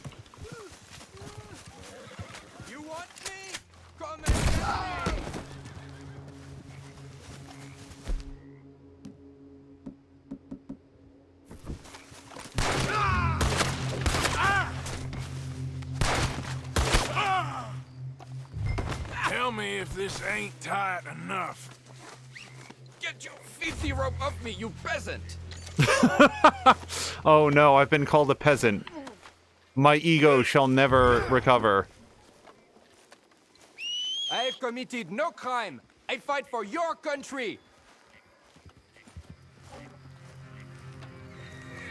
He's a member of the Lemoyne Raiders. What is he defining as my country? Release me right now! Comfortable enough for you? Whoa! Hey, Redford. Stupid ass horse, get back here! You're making a big mistake. Yeah, I need a different horse. Dumbass. Alright. I wasn't done looking around the camp yet. Come on.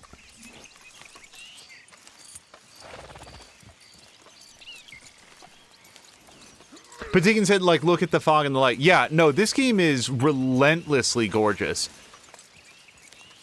Yeah, see, there's some rum there.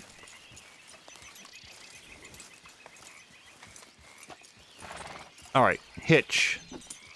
No. Stay here. There we go. Now, I've learned from experience that I can't go too far, but I'm pretty sure that we can loot the rest of this camp. Alright, apparently I'm full on Kentucky bourbon. I think I can think of a solution for that.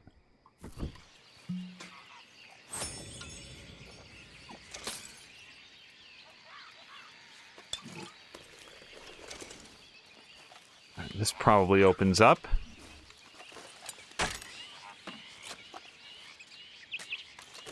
Yeah, see, that's $10.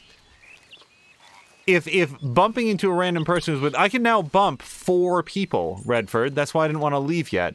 So we've got some explosives. I guess I don't have much use for those.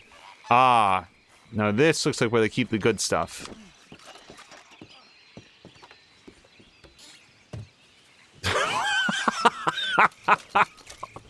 It's $12. That's what they put in their fancy chest.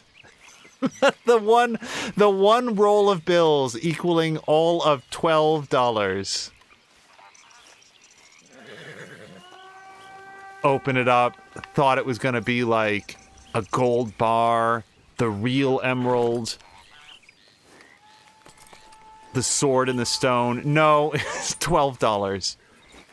All right, and I don't think I care that much about looting the bodies. Not enough, anyway. Just 66 cents. Deny my freedom when I fight for yours? I seek to get paid, that's all. What are they offering? $100? $200?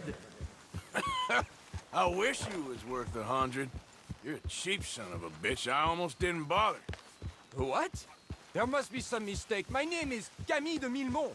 Yeah, well, blame your parents for that, not me. I'm gonna loot every single one, but this guy's right here. Let's move. Oh, got a health cure back. I fight for you, for all of us, for our future. You don't fight for me. And the future? Well, that won't be a concern of yours for much longer. Turning on each other. This is what they want. Don't you see that? Come on, don't be an errand boy for the gutless state. Oh. Worst mistake you can make is thinking you're better than the next man. That's when you get sloppy and end up on the back of a horse heading straight for the gallows. How do you live with yourself? You are a traitor to your heritage. Well, clearly you never met my pa. I am a realist. That's all. People need Okay, to what is happening? Remember, I get paid dead or alive. We gonna save you, Jamila. They ain't taking you to State House. Here they are. Here's where we wipe that smile off your face, bounty hunter.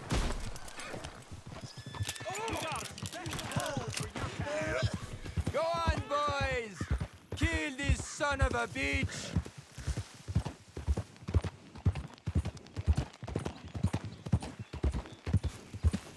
Was that your A-team?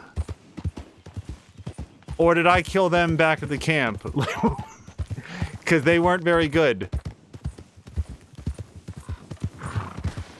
Oh, no? Somebody's still coming. Being here's yours. God damn it! There's only one of him! There'll be more where they came from, believe me! Yeah, he's not wrong. And they're gonna have sons and daughters for generations, but we're gonna do the part that we can here.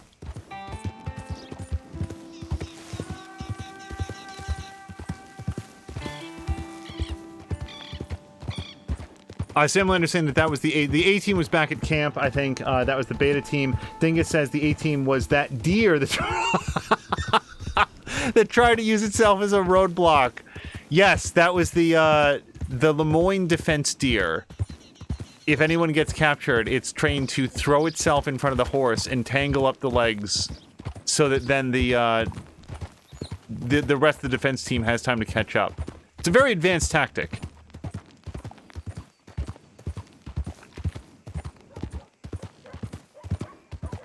Here we are.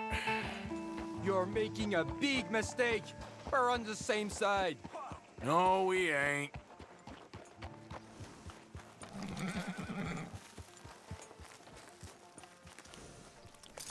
Rode well, girl. It's about time for me to get some food again. Also, we gotta brush Redford. So, whoops. Oh, I didn't realize that we were one building over. One thing that I haven't worked out, because I almost invariably aim for the head. I haven't worked out, like, can you shoot someone in the leg and they'll, like, fall over, but be less likely to be dead from it? I got the Millimont, and he ain't happy about it. Strike me down. Sheriff! Put him in the cell, then. You are a traitor, Sheriff Tomas! Sending this Yankee against your own! Quiet down. That's always been all you's problem. Too damn noisy for folks' good. That's what we'll pay for him. I guess that's what I'll have to accept then. You have not seen the last Watch your step. Oh god, I'm gonna incur another bounty. Unopened mail or parcels, you can pick them up at the post office. Okay. Oh, maybe that's why there's been an exclamation point on there. Okay. Well, we'll go do that.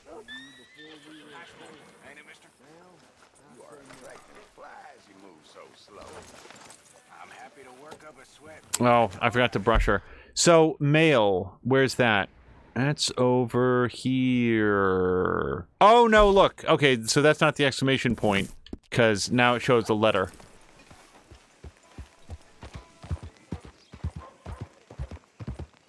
Sam Lander says that latch doesn't keep anybody in. So I have to assume that just, like, there is sort of a keyhole on it. So somebody must come over and sort of, like, actually lock it up after Arthur just throws it. Because, yeah, it does feel like you could just reach between the bars and do that. I have a question about Space Jam. Why is Space Jam... Like, I saw the original Space Jam. It was fine. It was fun. It was a fun movie. It was a fun movie about, Michael Jordan being under threat of being turned into, like, a sideshow attraction, and also, like, all of Earth was going to be destroyed or something. I don't really remember. Unless he teamed up with a bunch of Looney Tunes characters. That's pretty fun. Why does it feel like every week now there's some new weird controversy about, Space Jam? Who is this? Hello, like again, this sir. is for like kids, right? Because there's just a weird amount of attention being paid to this thing, and I don't understand it. I'm not judging against it. It's just super weird that it's just a lot of energy about this thing. Okay, receive mail.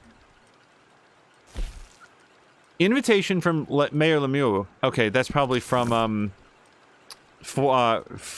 Saint Denis. Okay, hold on. Let me read this. Crap.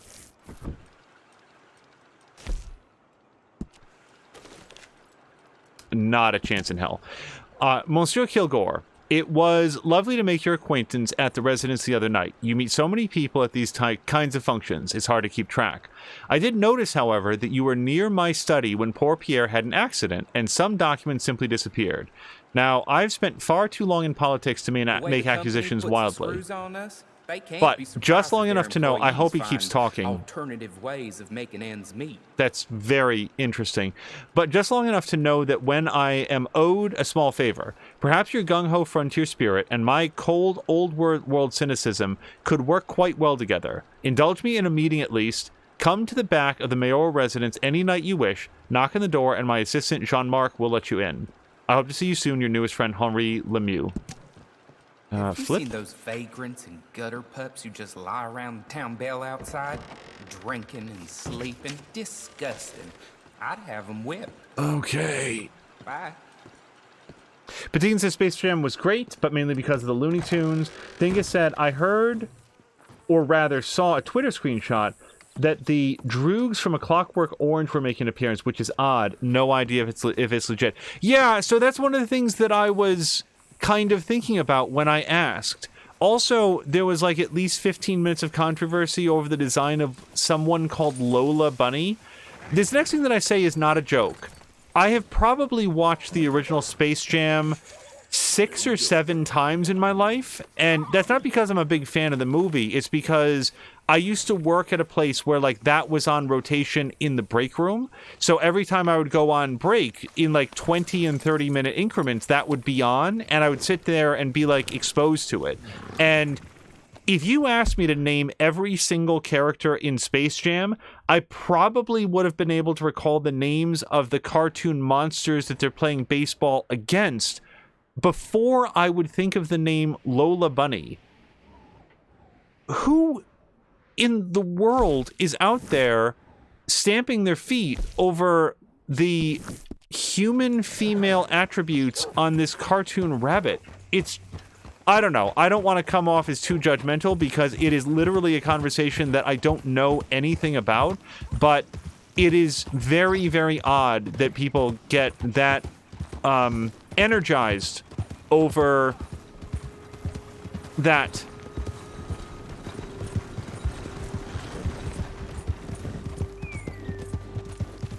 Yep.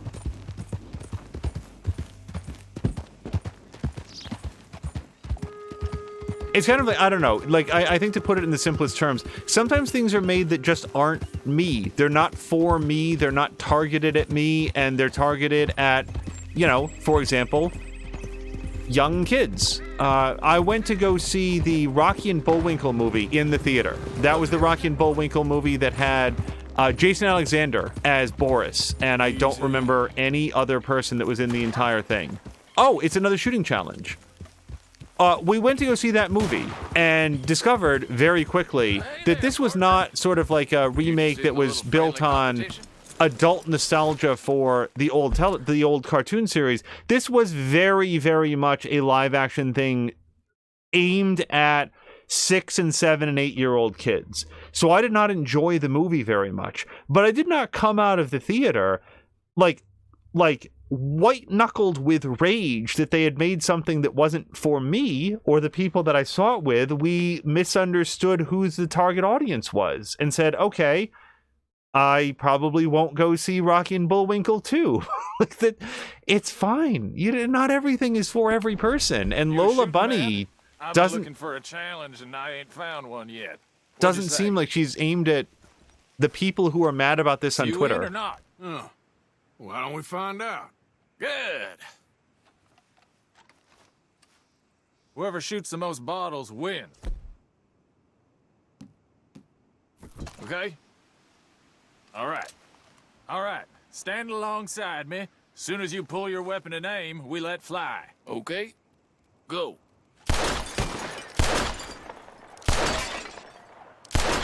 That's right. I don't... Did I get it? Maybe you were just outgunned. I ain't happy with that, not one bit. What do you say we raise the stakes a little?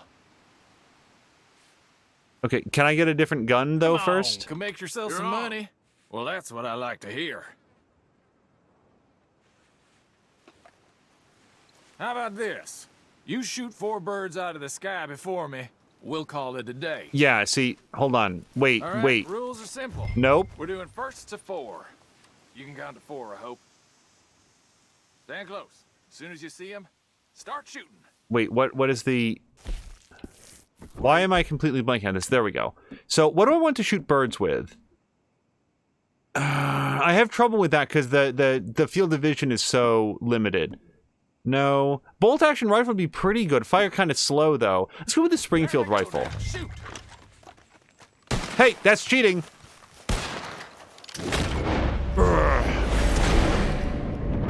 Oh, that one's already dead. 2? Sure.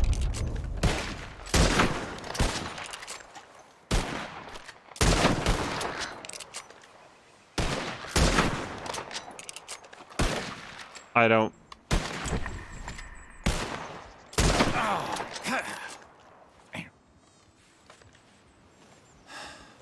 You got a damn good shot, mister.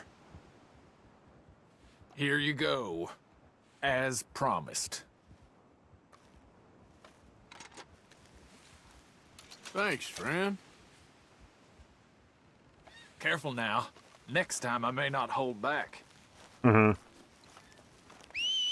The last time I met someone who took me up on that, I lost, and I paid up, so...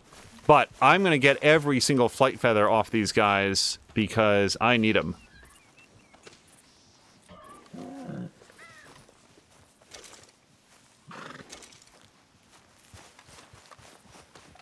Hopefully they have flight feathers.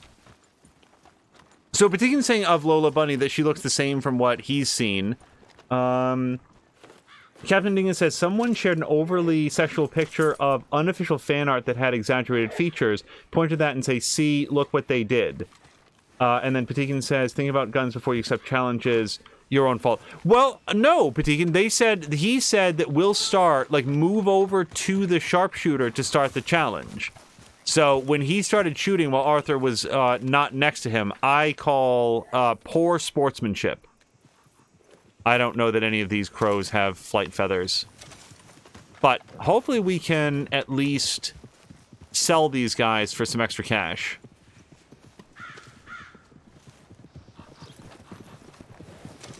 All right, Redford, one more.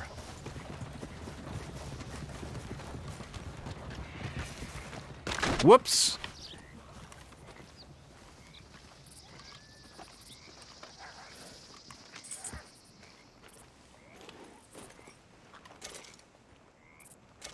Okay, my girl. Okay, now it's the most dangerous thing that you can do in Red Dead. She made it, everyone.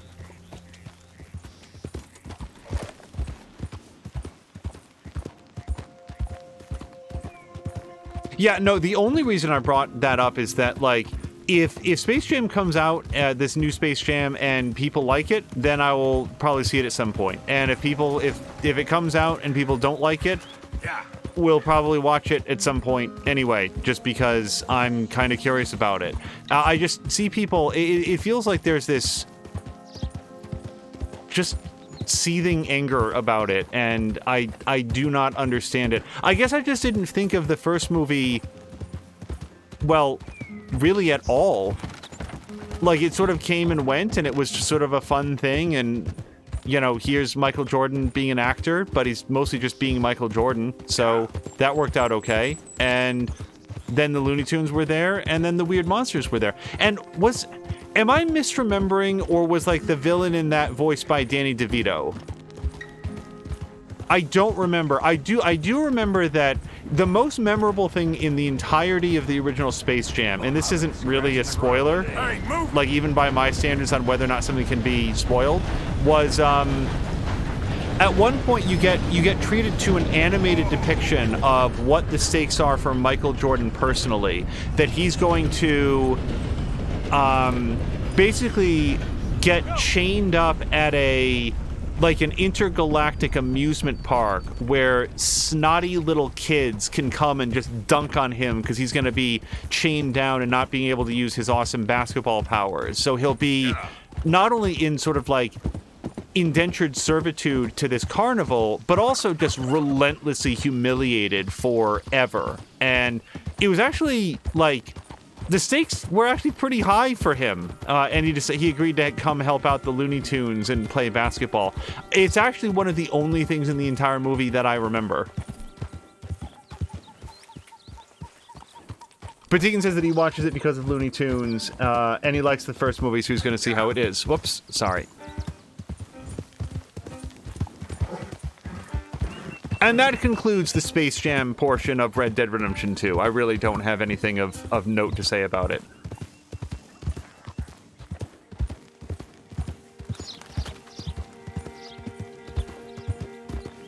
As we go, I have been thinking a lot about what Force said. I meant to, like, look it up just to get more information about it. Yep, I don't bother. Got a criminal here. Yep, I do not bother bounty hunters, and they don't bother me.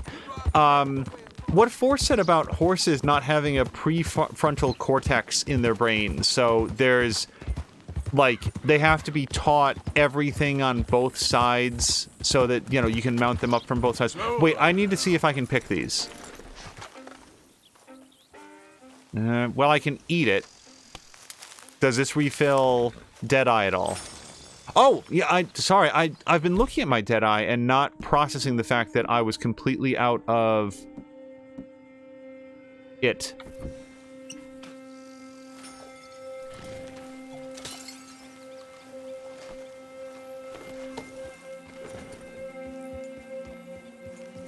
So Patikin is saying that the trailer music was something that he didn't like. Yeah, I don't remember anything about the music in the original movie. I really like Tiny Toons. Does anybody remember that?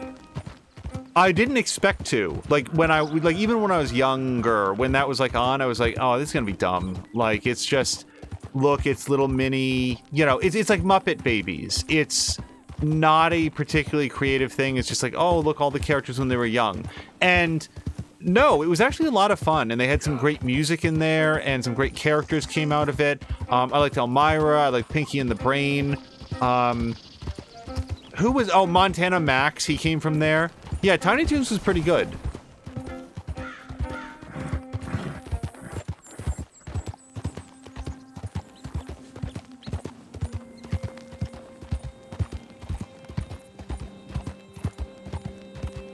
I read an interesting critique of the Animaniacs, which was, and I've been thinking about it a lot since then, where Bugs Bunny or his cohorts would antagonize someone. It was because they were trying to hurt someone, like Elmer Fudd.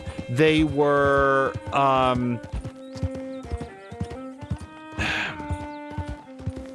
not going to be able to put this as well as the article writer did, but the original Looney Tunes had sort of an air of taking down the aggressive or the powerful by this sort of like irreverence and not taking them seriously and making it okay to laugh at them.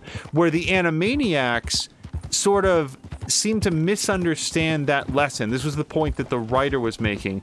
Sort of misunderstood or misappropriated that lesson to go after and target anyone who was doing anything, anyone who had any field of expertise, any knowledge, people who weren't otherwise bothering anybody at all. But the Animaniacs would just sort of like insert themselves in the situation and antagonize them for no apparent reason. Somebody just coughed at me. Howdy. Got my eye on you this time. Hey, buddy. Oh, hello? Hey, Mr. Arthur. Why are you always so mad? You're crazy. All that shooting. And they said I was crazy. I'm not crazy. Not like you. You beat up the big fella. He once beat me up. I asked for it. You think you're real crazy, mister? Are you really calling me crazy? I fought in a war, mister. I did. Sent me strange seeing all them fellas die. Which war was that exactly? A bad one, Mr. Arthur. Oh, a real bad. There's good wars? I saw terrible things. I ain't been the same since. I get funny. I'll go now. Don't act crazy now. All right, well, be well.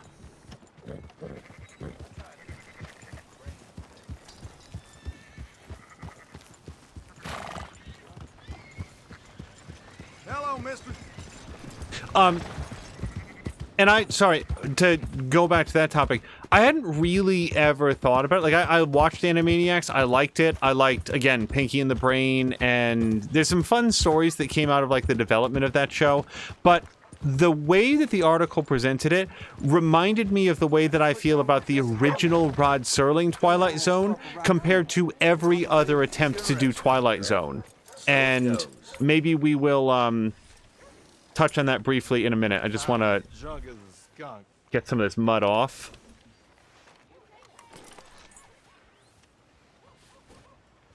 All right, let's go see what JBC has to say here. Hello. Hey there.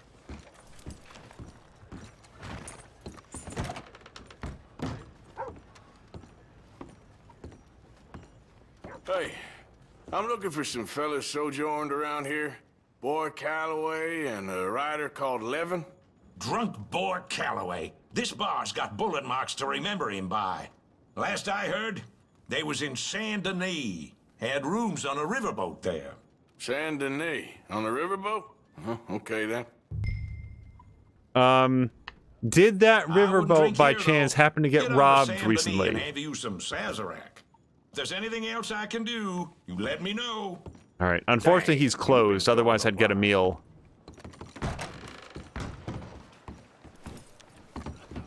Wait, he's not closed. Dude, serve me oatmeal. Or pickled eggs. Thought better of it and came back, huh? Well, spit it out. What do you Can I need? get food, please? Hey, weren't you with those fellas in here when all that hell broke loose with Cornwall a while back? Nope. Oh, you finished that quick.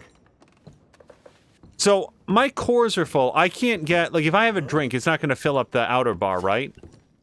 Let's have some, beer. I'll have, whatever you like. This'll coat your throat. Goddamn cheating bastards. I see someone cheating, I tell you what, I take a gun butt and knock them loose a few teeth, see what they think then.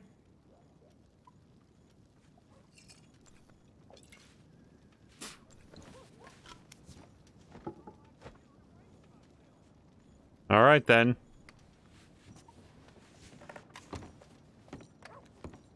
Yeah, that didn't help out my outer ring. So, Patikin's going to take off. Patikin, thank you so much for hanging out. And I am... Oh, wait. Hopefully I didn't miss him, because I was going to ask what is next on tap. Patikin just finished up a whirlwind playthrough of the entire Broken Sword franchise that, as I've mentioned on previous streams, I was totally unaware of. I don't think I'd ever heard of them, and it was really interesting seeing him sort of revisit this era of adventure games and seeing how the art style and the gameplay mechanics and so forth evolved. But he finished. He did the entire franchise, so I wasn't sure what was up for him, what was on tap for his coming week of streaming. No, Brother Protus, you're simply not a gentleman. My friend, you there.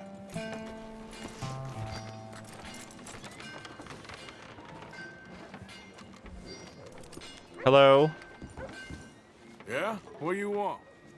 Do I look like a coward to you?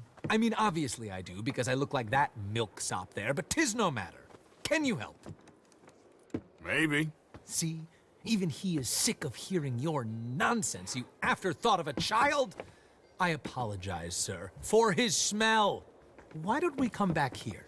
To somewhere more conducive to displays of utter gallantry and deep-seated inadequacy. Well, what did you have in mind? Shoot a bottle off my head. No, William why would you Tell. do that? This is getting silly. Very silly. The man is a moron. Shoot one off mine instead. I'm the brave one. I'm not scared. I'm a good shot, but... I won't even flinch. I don't want to hurt you, boys. Oh, I can't lose. Either I'll prove my masculinity or die and be spared his company. Come, sir, please. Okay, then. Listen, just make sure everyone knows you asked me to do this. Of course, of course, of course. You boys are ridiculous. Okay. Ready? Aim. Fire. You got mine, and I Whoops. barely even flinched. Good shot. That was fun. What was? I feel like we didn't even do anything. Oh, of course you didn't. We all know you're hardly sentient at all. Another round, smaller bottles, sir, please. What? I don't know. Please, this creature is unbearable. He needs silencing. I'll do my best. As long as she witnesses that I'm doing this under Oh, duress. you boys are so silly. Don't think too much about it. Just shoot. Shoot. Knows nothing to fear at all. Son. Shoot mine. Yes. Now I'll stand on one leg. Me too. You keep shooting, sir, and this time you kill the beast. He emerged fully formed from the swamps, Helen. Silence, you blackguard. Sir, shoot the wretch. Ready? You're deranged. Shoot away, sir. My bottle and his brains. Excellent. Fine shooting. Oh. Now do one while I hop. Do one while I turn somersaults! Shoot me! Oh, give me the gun. Let me shoot him. For all mankind. I think me and the lady have had enough. Oh, I don't blame you, sir. This man's tongue, I would run too if I could. Here, for your skills and talents. Thank you. Now, brother, I am going to walk Helen home. Don't follow us. She has an elderly aunt, and I fear the sight of you could finally finish her off. Helen, is this creep bothering you? You two, come along. Oh, no, there aren't two. There's me and the lizard man. Please, my angel, do not aggregate us both together. Boys, you are too much. You are too much. No, my sweet. Well, I'm glad nobody wound up dead. I don't know if she feels the same way.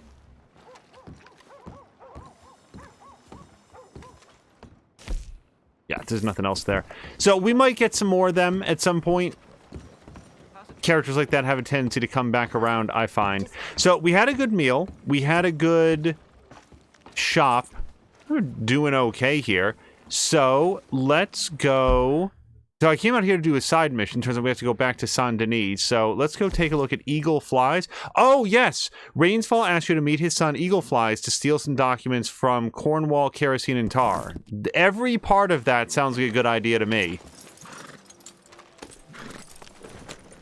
Just trying to keep my head above water. Well, that's just a well-natured thing, I guess. So, if you go back and watch the original Twilight Zone, like the original Twilight Zone by Rod Serling, it had a very clear moral compass that emerges as it goes on. And generally speaking, the Twilight Zone was a series of stories about people who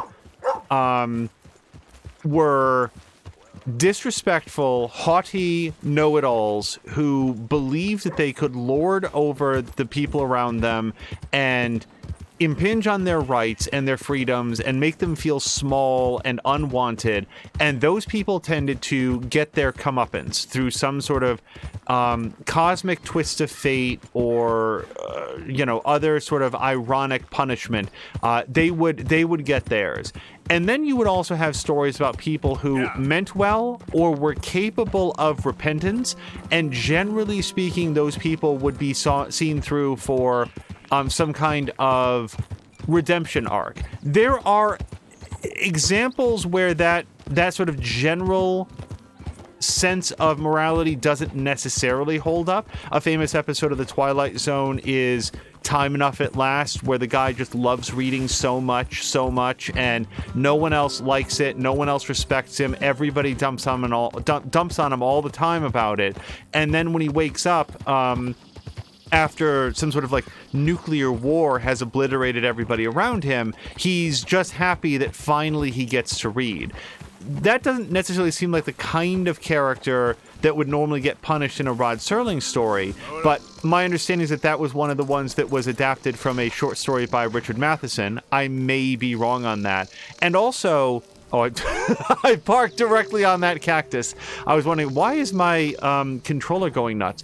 But also, there is an element of, he didn't care at all for anybody. He had no care for humanity. He loved reading, but he loved it at the expense of the human cost of those around him. So I do feel like it does sort of fit in there. Every time they've done Twilight Zone since then, they seem to have lost that thread where it's about bad things happening to people without any particular reason for it and without any feeling of satisfaction at the end. It's just sometimes like completely innocent people getting the raw end of the stick because the fates deem it so. And I feel like that's something that the Twilight Zone has not recovered from. All right. Hey, Rainsfall. Oh. You came. Of course I came. Said I would. There's a foreman. His name is Danbury. There's the files in the office above the refinery room. It's that window with the blind drawn up. I see it. If the files are as incriminating as we believe, Mr. Cornwall's men will destroy them if they know you're coming. There's only one of me, son. I don't intend for them to know I'm coming. What will the files say? There'll be a report from Leyland Oil Development Company. And you got the money? Yes. Any ideas how I sneak into this place? You could crawl under the fence or hide in a wagon. They keep rolling in. I'll go take a look. If there's a problem, call for me. I thought the whole point was that this had nothing to do with you. Ideally. If you are quick, you could climb into the back of that wagon. Otherwise, you'll have to sneak past the guards. All right, well, this works for me.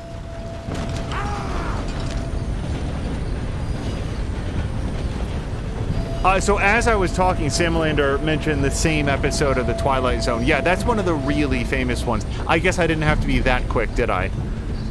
Because it just stopped here. And hello to Centrifugal Force.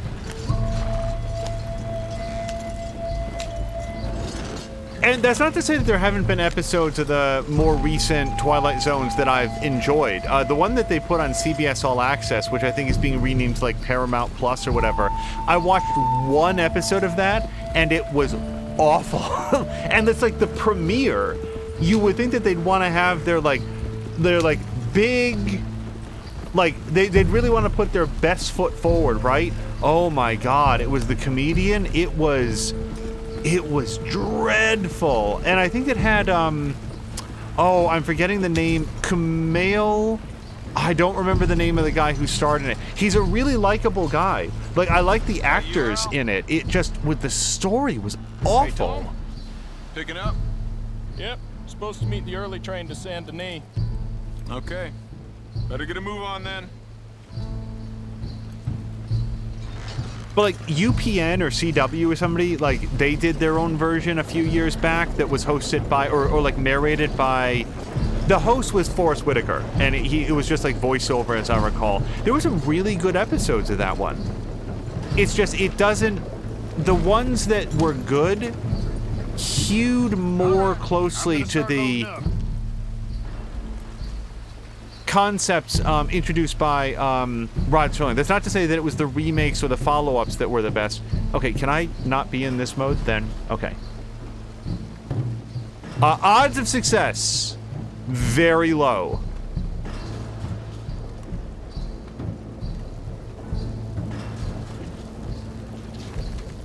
Okay. It's promising.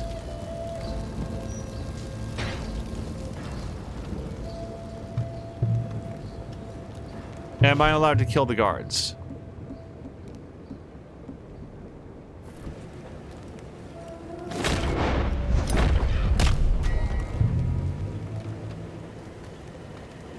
Looks so.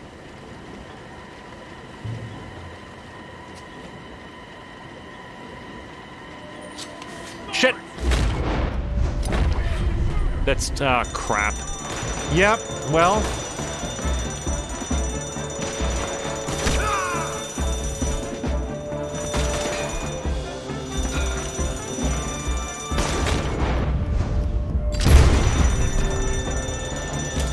Wait, why am I getting negative points? These people are shooting at me. Oh, hold on. This is some Assassin's Creed Syndicate nonsense. I'm not going to be able to get out of here, though.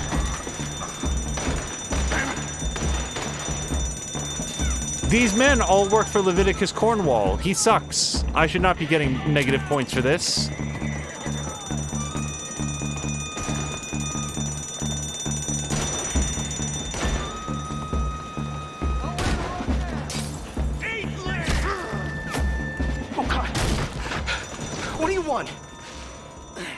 You must be Danbury. What? Will you be quiet? I need a file by the Leland Oil Development Company. The one about the oil near Wapiti.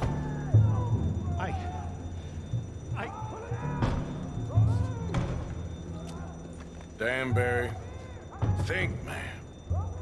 Mind is a terrible thing to lose, especially over such a nice floor as this.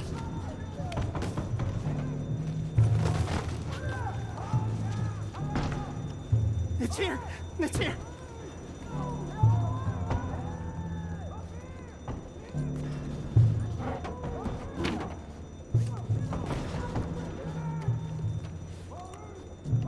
You done good, Danbury.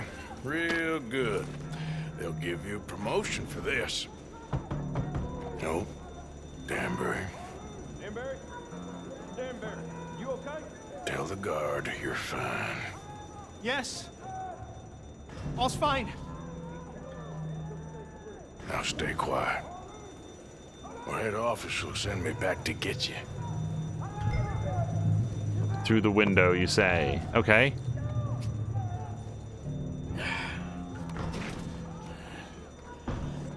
Oh, crap. Forrest is asking did I have my mask up. Nope. Hey, hold it right there!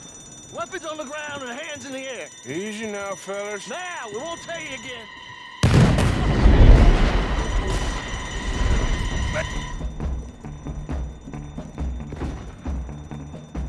Your face. You're dead! Yeah! You know you're gonna die, right?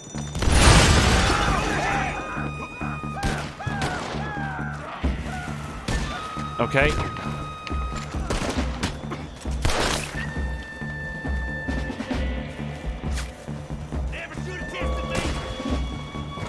Okay. Yep, we can go under it too. Take this! Come on, Arthur!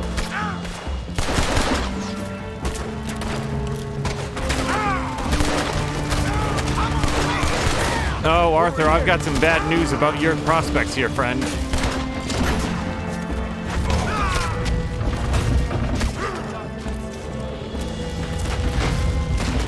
Yeah, but we need to get the hell out of here. Crap.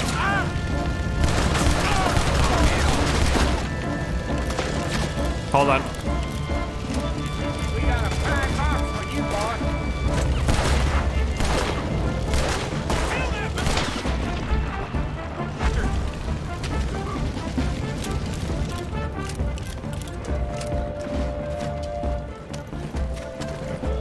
You're going to the dog!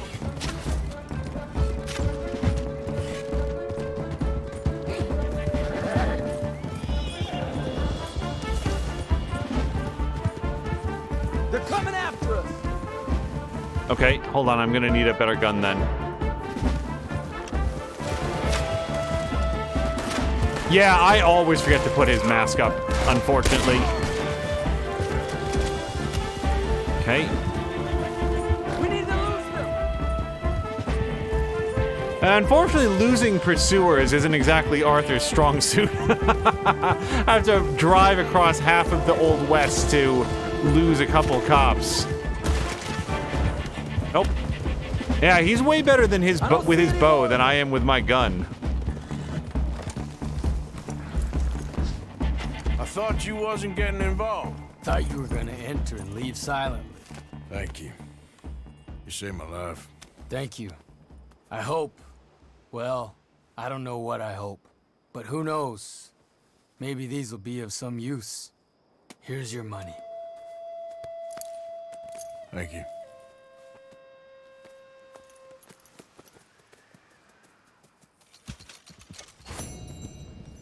Yeah, no doubt that I got a bronze on that. Let's just take a look. So, infiltrate the wagon by wagon. Sorry, infiltrate the factory by wagon. Reach the office without being detected. Kill all the horseback pursuers during the escape. Wait, I'm supposed to do that? Because he's really good with that bow. And then complete with at least 80% accuracy.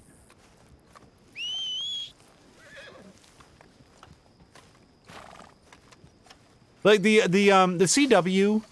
or UPN. Was it UPN, now that I think about it?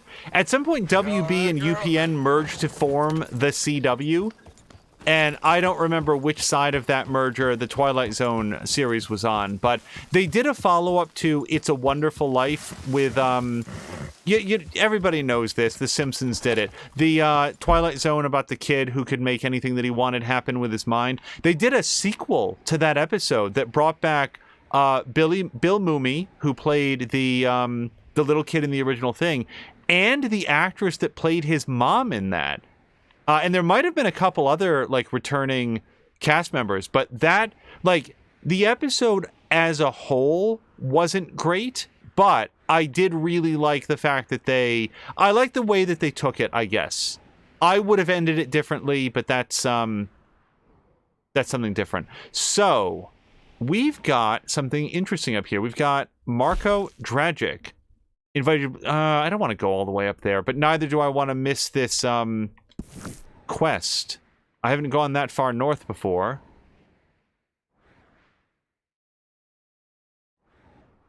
You know what? Let's head up there.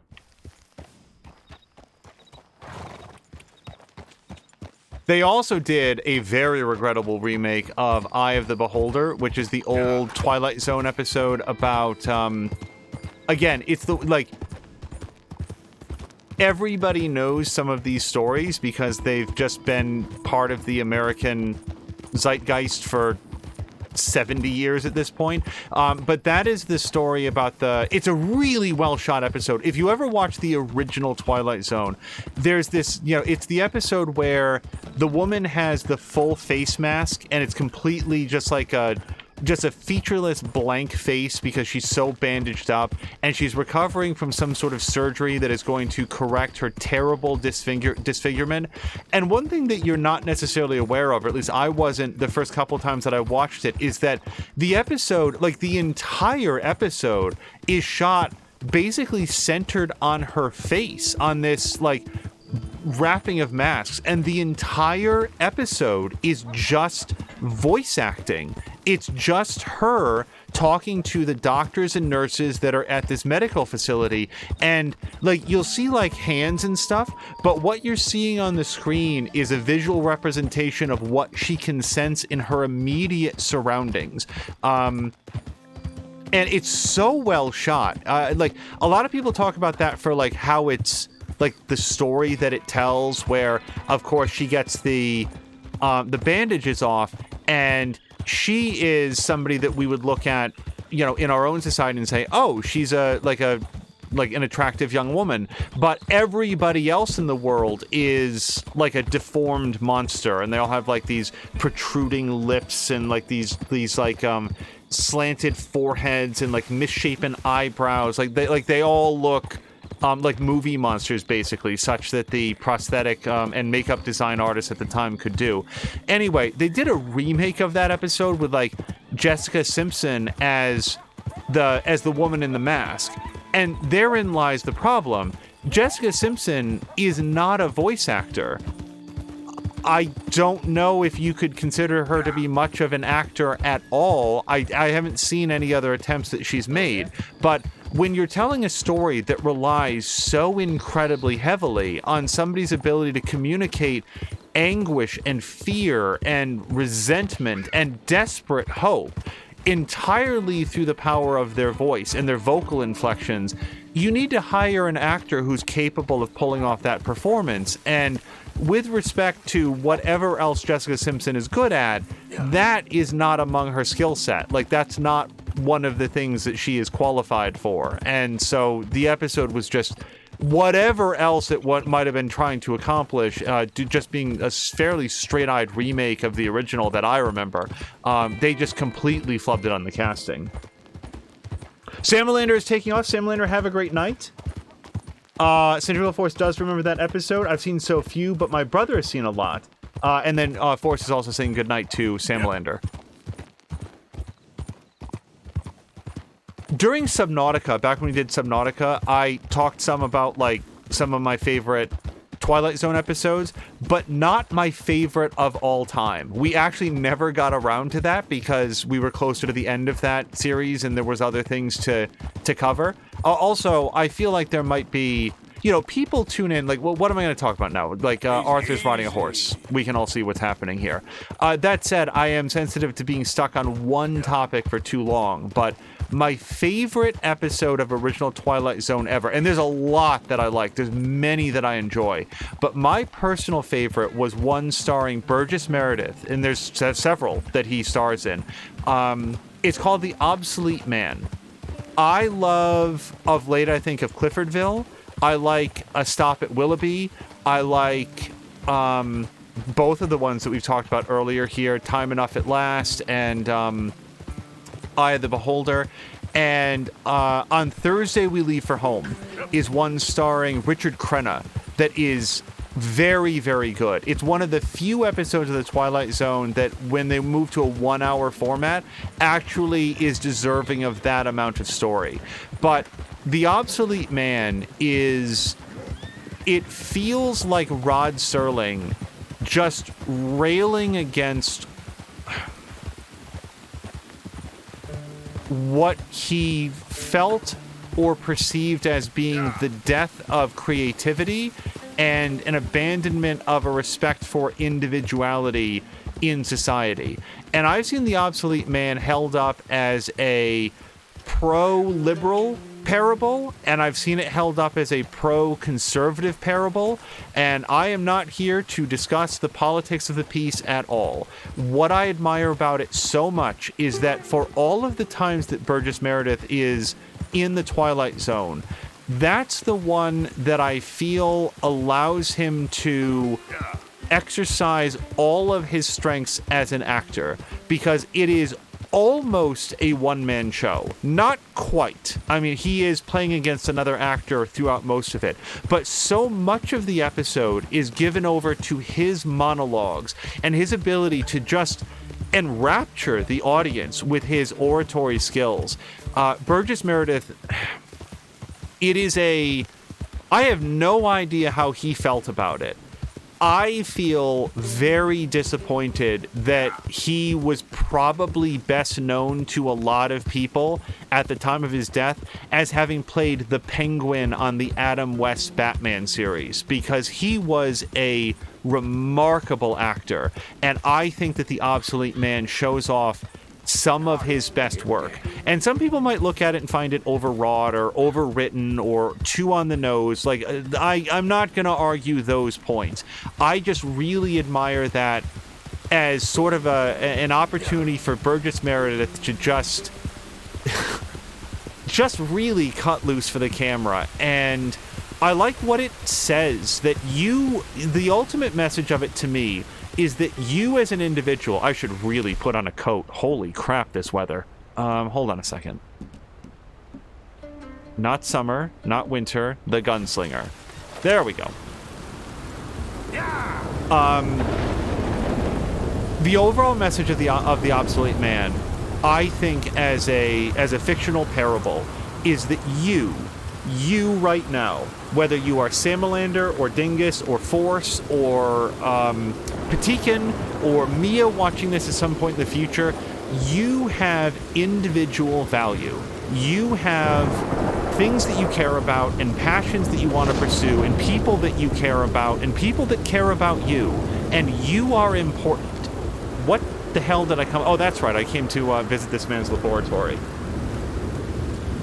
That's what I think is the ultimate message of it. And you can insert a political frame around that if you want to, but I don't think that it's particularly written to give over to that, and I admire it very much on its own.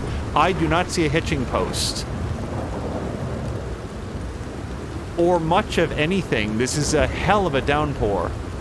Okay, well, we'll try to just put you there. And also...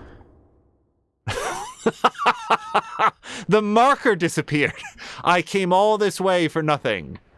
Okay, well... Wait, oh, corpse. Hold on, this might be another murder victim. Arthur has been tracking mutilated corpses and the people that leave them, and they are usually marked by unexplained dead bodies. It's also possible that something just got hit by lightning and blown up. Dingus is saying goodnight. I don't know if that's to Samalander or to me, but either way, I do hope that Dingus is having a great evening and continues to do so. Force says, there's so many instances of drop-in vision quality like that in remakes of any kind. In the original Silent Hill movie, which I've not seen, I want to see it someday, they hired contortionists to be a specific type of monsters, and it works well because they were able to hang in an unnatural position for a long time. In the sequel, with a different director, they just cast regular actresses, and you can see them struggling and stuttering in the background, effectively making less scary. See, that's interesting. Also, because I did not know that they did a second Silent Hill movie.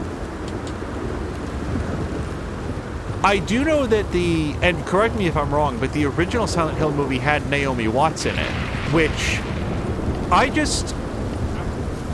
don't know. Wait, what is this? Why is there a red dot? Looks like a bear or something. I am fascinated by Naomi Watts' career because I think that she's a good actress and I like seeing her in things, but she's always in horror movies. Not always, like I'm sure that she's done other things.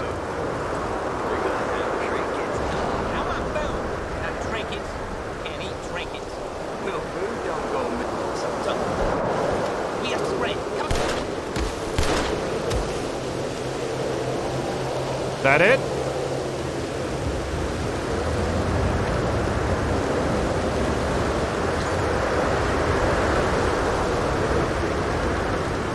The storm is very loud. I don't know that we've seen a storm this severe in the time that we've been playing so far. This is awesome. Like, and I guess not always horror movies. Like she was in King Kong, but like off the top of my head, she was in The Ring. She was in The Ring 2. She was in King Kong. She was in Silent Hill. She was in a movie opposite one of the actors in Stranger Things, who's... I'm forgetting the name of the movie right now. But we actually talked about it at some point on stream because the movie wasn't very good, but she was in that.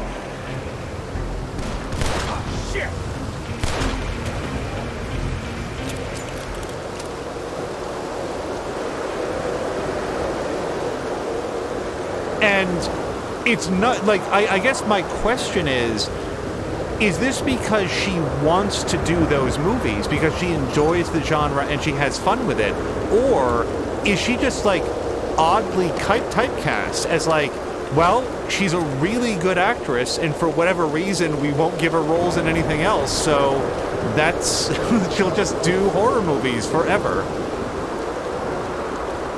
I don't think that I can do these. So I am going to craft or cook.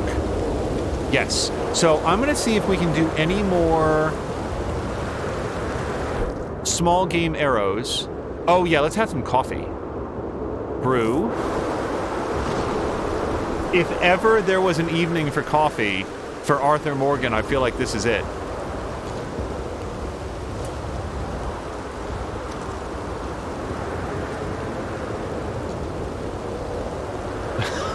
Just absolute driving rain.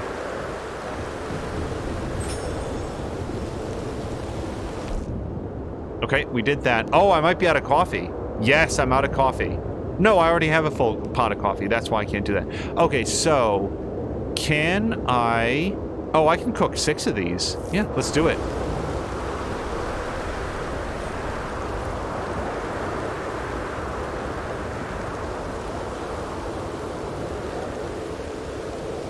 I'm gonna eat this one.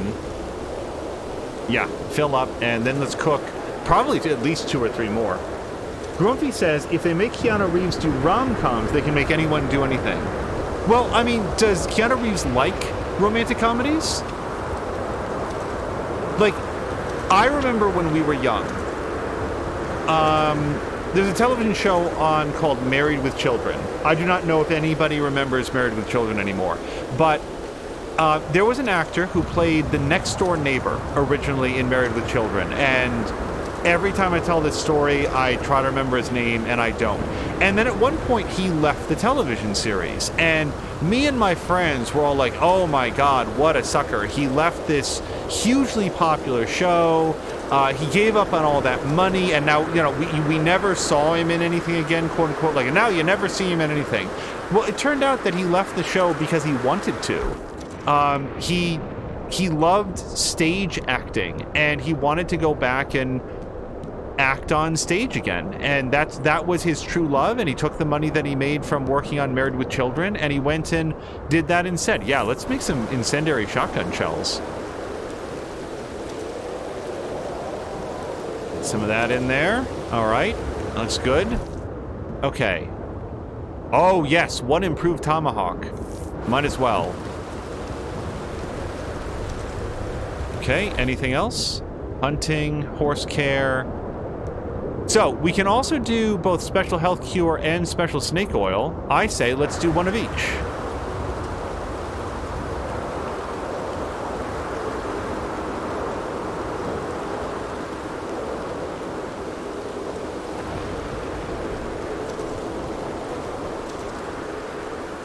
All right. Rather than do, yeah, I want to make sure that we get one of each. And I didn't bother to look to see if they do, if they have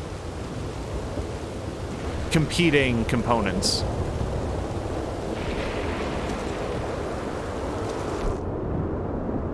Okay. Now, what I cannot do is any small game arrows. I think we actually did that last time. Okay, so I'm gonna pour some more coffee.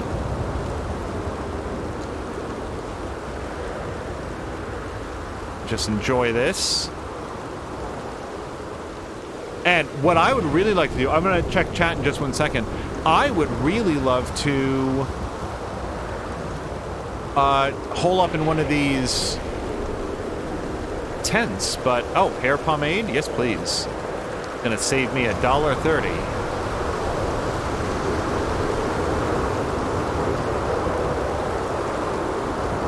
Oh, celery and canned fruit. Wow, this is a... They weren't kidding when they said this would be great for supplies. Sorry, I just saw Chivalry say, the heady aroma of death makes every meal taste better. Hey, they haven't had time to hit rigor mortis yet. Oh wait, rest by fire. Can I actually like wait out the storm here? I'd rather go into the tent, but if I can wait for a particular time, no. Okay. All right, let's get the hell out of here before Arthur Morgan just melts like the Wicked Witch. Wait. Pick carrot. These are good for Redford.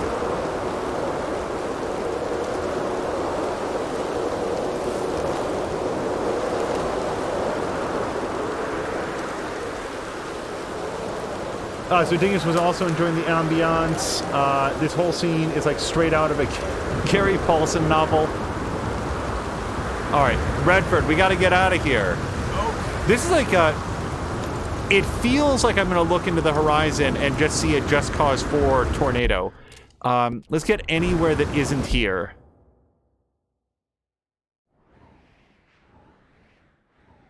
Oh man, I came all the way up here to see that asshole. He's not even here. Well, I'll tell you what Arthur would really do. He would make camp, wouldn't he? So, yeah, let's get to what appears to be like maybe... Oh, look, there's a little structure here.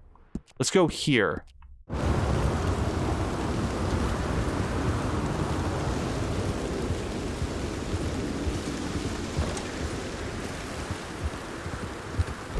Let's stow some of these weapons.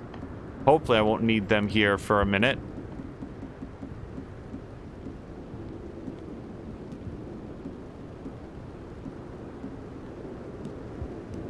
All right. And then, yeah. All right, just put that all away. Yeah. So we'll probably try to make camp and then rest up and hope that the storm is done by the time he wakes up. Oh, wait. I think it's actually breaking right now. Look at that.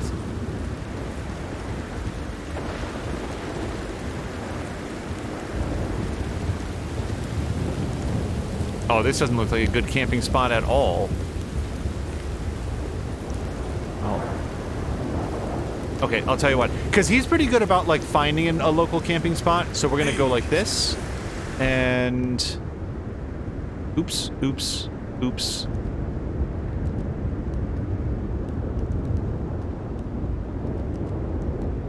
I am blanking. Crafting camp. Yes. Force asking, is this still Redford, or did you succeed at putting the first horse in space? This is, fortunately, still Redford. We've avoided many broken bones. Okay, so we're going to sleep... Well, I'll tell you what, let's sleep until evening and see if the weather breaks.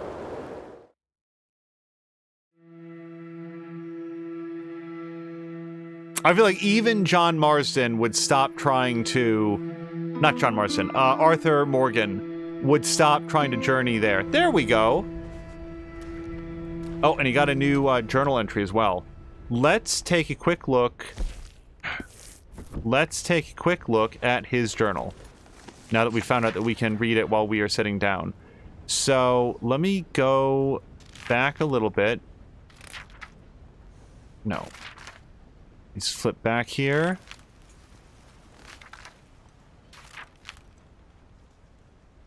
Oh, yeah, that was a big point. So, Chivalry, make sure that Mia isn't within ear's reach if I read any of this stuff. Oh my gosh.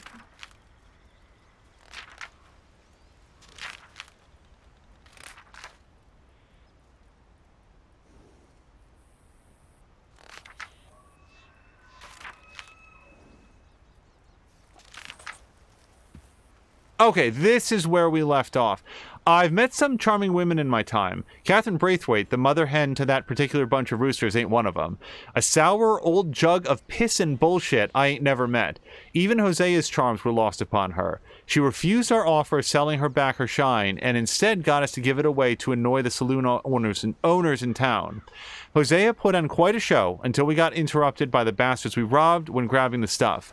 We just about escaped. On the other hand, I met this poor bastard gray boy, Beau, and his forbidden love, Miss Penelope, quite the most alive creature we have met down here. Suddenly, I'm marching as a suffragette. The looks of loathing on the face of the locals delighted me, while their leader, Mrs. Calhoun, amused me. I don't know much about good causes, nor the joys of democracy, but I enjoyed my little experience riding alongside them. The world is certainly changing fast. Then we got a picture of the church that he found interesting. We went horse thieving, our greed getting the better of us, believing a yarn spun by one of that Gray family, the patriarch Tavish, a particularly unpleasant one of what seems a reasonably unpleasant family. He had us believing that the Braithwaite woman owned some highly prized English thoroughbreds or Arab chargers, or whatever they was supposed to be, and we imagined we was going to be wonderfully rich. At the end of it, we felt like prize idiots, so I guess that at least some of the prizes were being handed out. Well, again, he made a lot of money for just a few, couple hours worth of effort. Saw Albert again, bored of fighting animals. Oh, that's his, nature guy. Odd-looking corpse. Yeah, something stuffed into his mouth. Couldn't make sense of it. Yeah, there's a murderer on the loose. Stumbled into this old drunk on the streets of Rhodes. Oh, I remember him. I don't know why he made such an impression. The world is full of self-pitying drunks. Hell, I hope to grow into one myself. But something about this fella, Jeremiah Compson, blamed everyone else for his plight, lost his career and his home, wanted me to go find a few trinkets at his home, Compton Stead, just north of Scarlet Meadows. Maybe I'll head over there sometime. I certainly did that. Went to the house. Don't feel so bad for him now. Feel like a fool. Bastard was a slave catcher. Went to see nice Mr. Compson again. Last thing he'll see. Very true. Good job, Arthur. Charles and I went looking for Trelawney, who was staying in Rhodes. He'd been accosted by some bounty hunters who was looking for him and a means of getting to us. Whole thing turned nasty, and he'd been treated pretty bad, but we got him out of there. He seemed worried that there might be more following in their wake, so he came back to camp with us. There always seem to be more. Bounty hunters, Pinkertons, lawmen. Everywhere we go, there's more and more civilization. Perhaps this is it from now on. We shall see, I guess.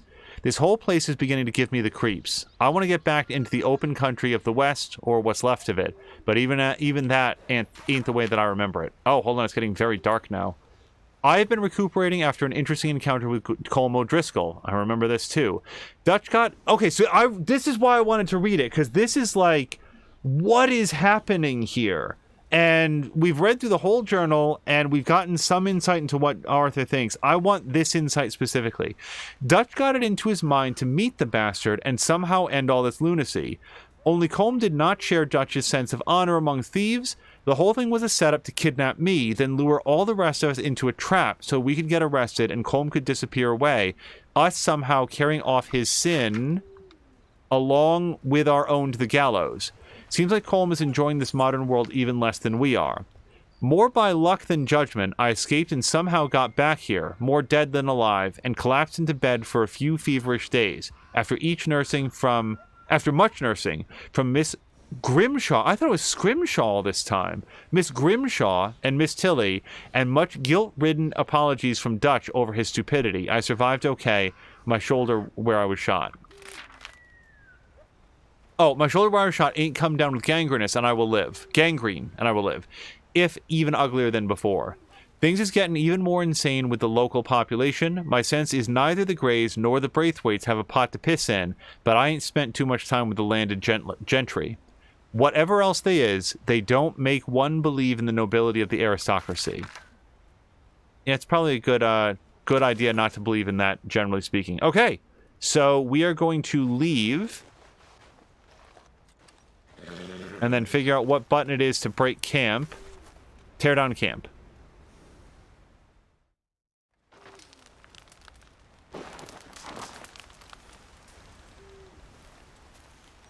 All right. And with that, it is a little bit after 10 p.m. here on the Eastern Seaboard, and I need to be at work very early tomorrow. This was a great 3-day weekend. I hope everybody watching had a wonderful Easter and a great weekend for however long that it lasted them. And if you guys had a chance to enjoy half as many great streams this weekend as we did, it was probably a very good time. We got a chance to watch a bunch of... we actually got to watch Force play some Anno 1800. Tashir and Patikin played some It Takes Two, and then some Division Force today and yesterday. More Than a Mia started her own journey in Red Dead Redemption 2, and we got a chance to show off our co-op adventures so far in the world of Man of Medan. On that note, look out for Man of Medan happening live. We're going to be streaming that co-op with More Than a Mia this Tuesday, where you will be able to watch both her perspective and mine side by side, and I think it's going to be a lot of fun for everybody involved, because you guys will have a lot more information than we do about what the other person is seeing and what decisions are being made and how those decisions might come to affect the other person. I am super looking forward to it. That said, tomorrow is going to be Mia's watch party for Kyber Shards. That is the watch along that she does in her Discord server that has now multiple people of Kyber Shards, like in Kyber Shards, joining live to participate in that and answer questions and give background information on what they were thinking and what their hopes are and how things did or did not work out the way that they had expected. It's a very fun time. So I hope that you guys will check out Mia's Discord server for that. On the way out, please check out folks like Samalander, Patikin, the Geek Pantheon, Azaric at Azarick, Diesel Jones, that's with a Z, Diezel Jones. I'm trying to think of all the people that, like, you know, we've got an about page that walks you through a lot of the people and what they've been playing, but it is by no means comprehensive. I'm trying to think. Oh, Drienne Lavode, Drien_Lavode. Drienne is not here for the Red Dead streams because they intend to play it themselves at some point coming up, but by all means. And also check out, like, some folks that I don't know that I've ever had a chance to check out. Like, there's a better than average chance that at the end of here, we're going to be tossing over to Doc Limitless or JV McMaster. We call it JV McMaster all the time. He's great. And he actually stopped by our Evil Genius 2 stream and had a fun chat. But he's been playing that alongside some Monster Hunter Rise. Well, Mia is a big fan of King Purpose. I can't say that I've had a chance to see much of his streams yet, but she recommends him very, very highly. We also had a chance to watch a stream by someone named All Mountain. It was one of the first streams that I'd seen by that person.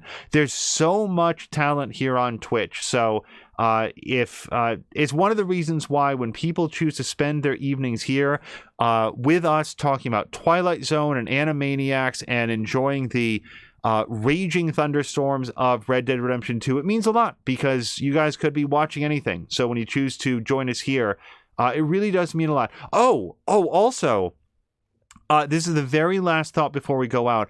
Marquack is a frequent sort of participant here on the stream, and I had the occasion to look at his Twitter feed for the first time that I can remember, and it is post after post after post, not every single one, but post after post of photographs of movie tickets of whatever movie he was seeing on the day that the tweet was posted.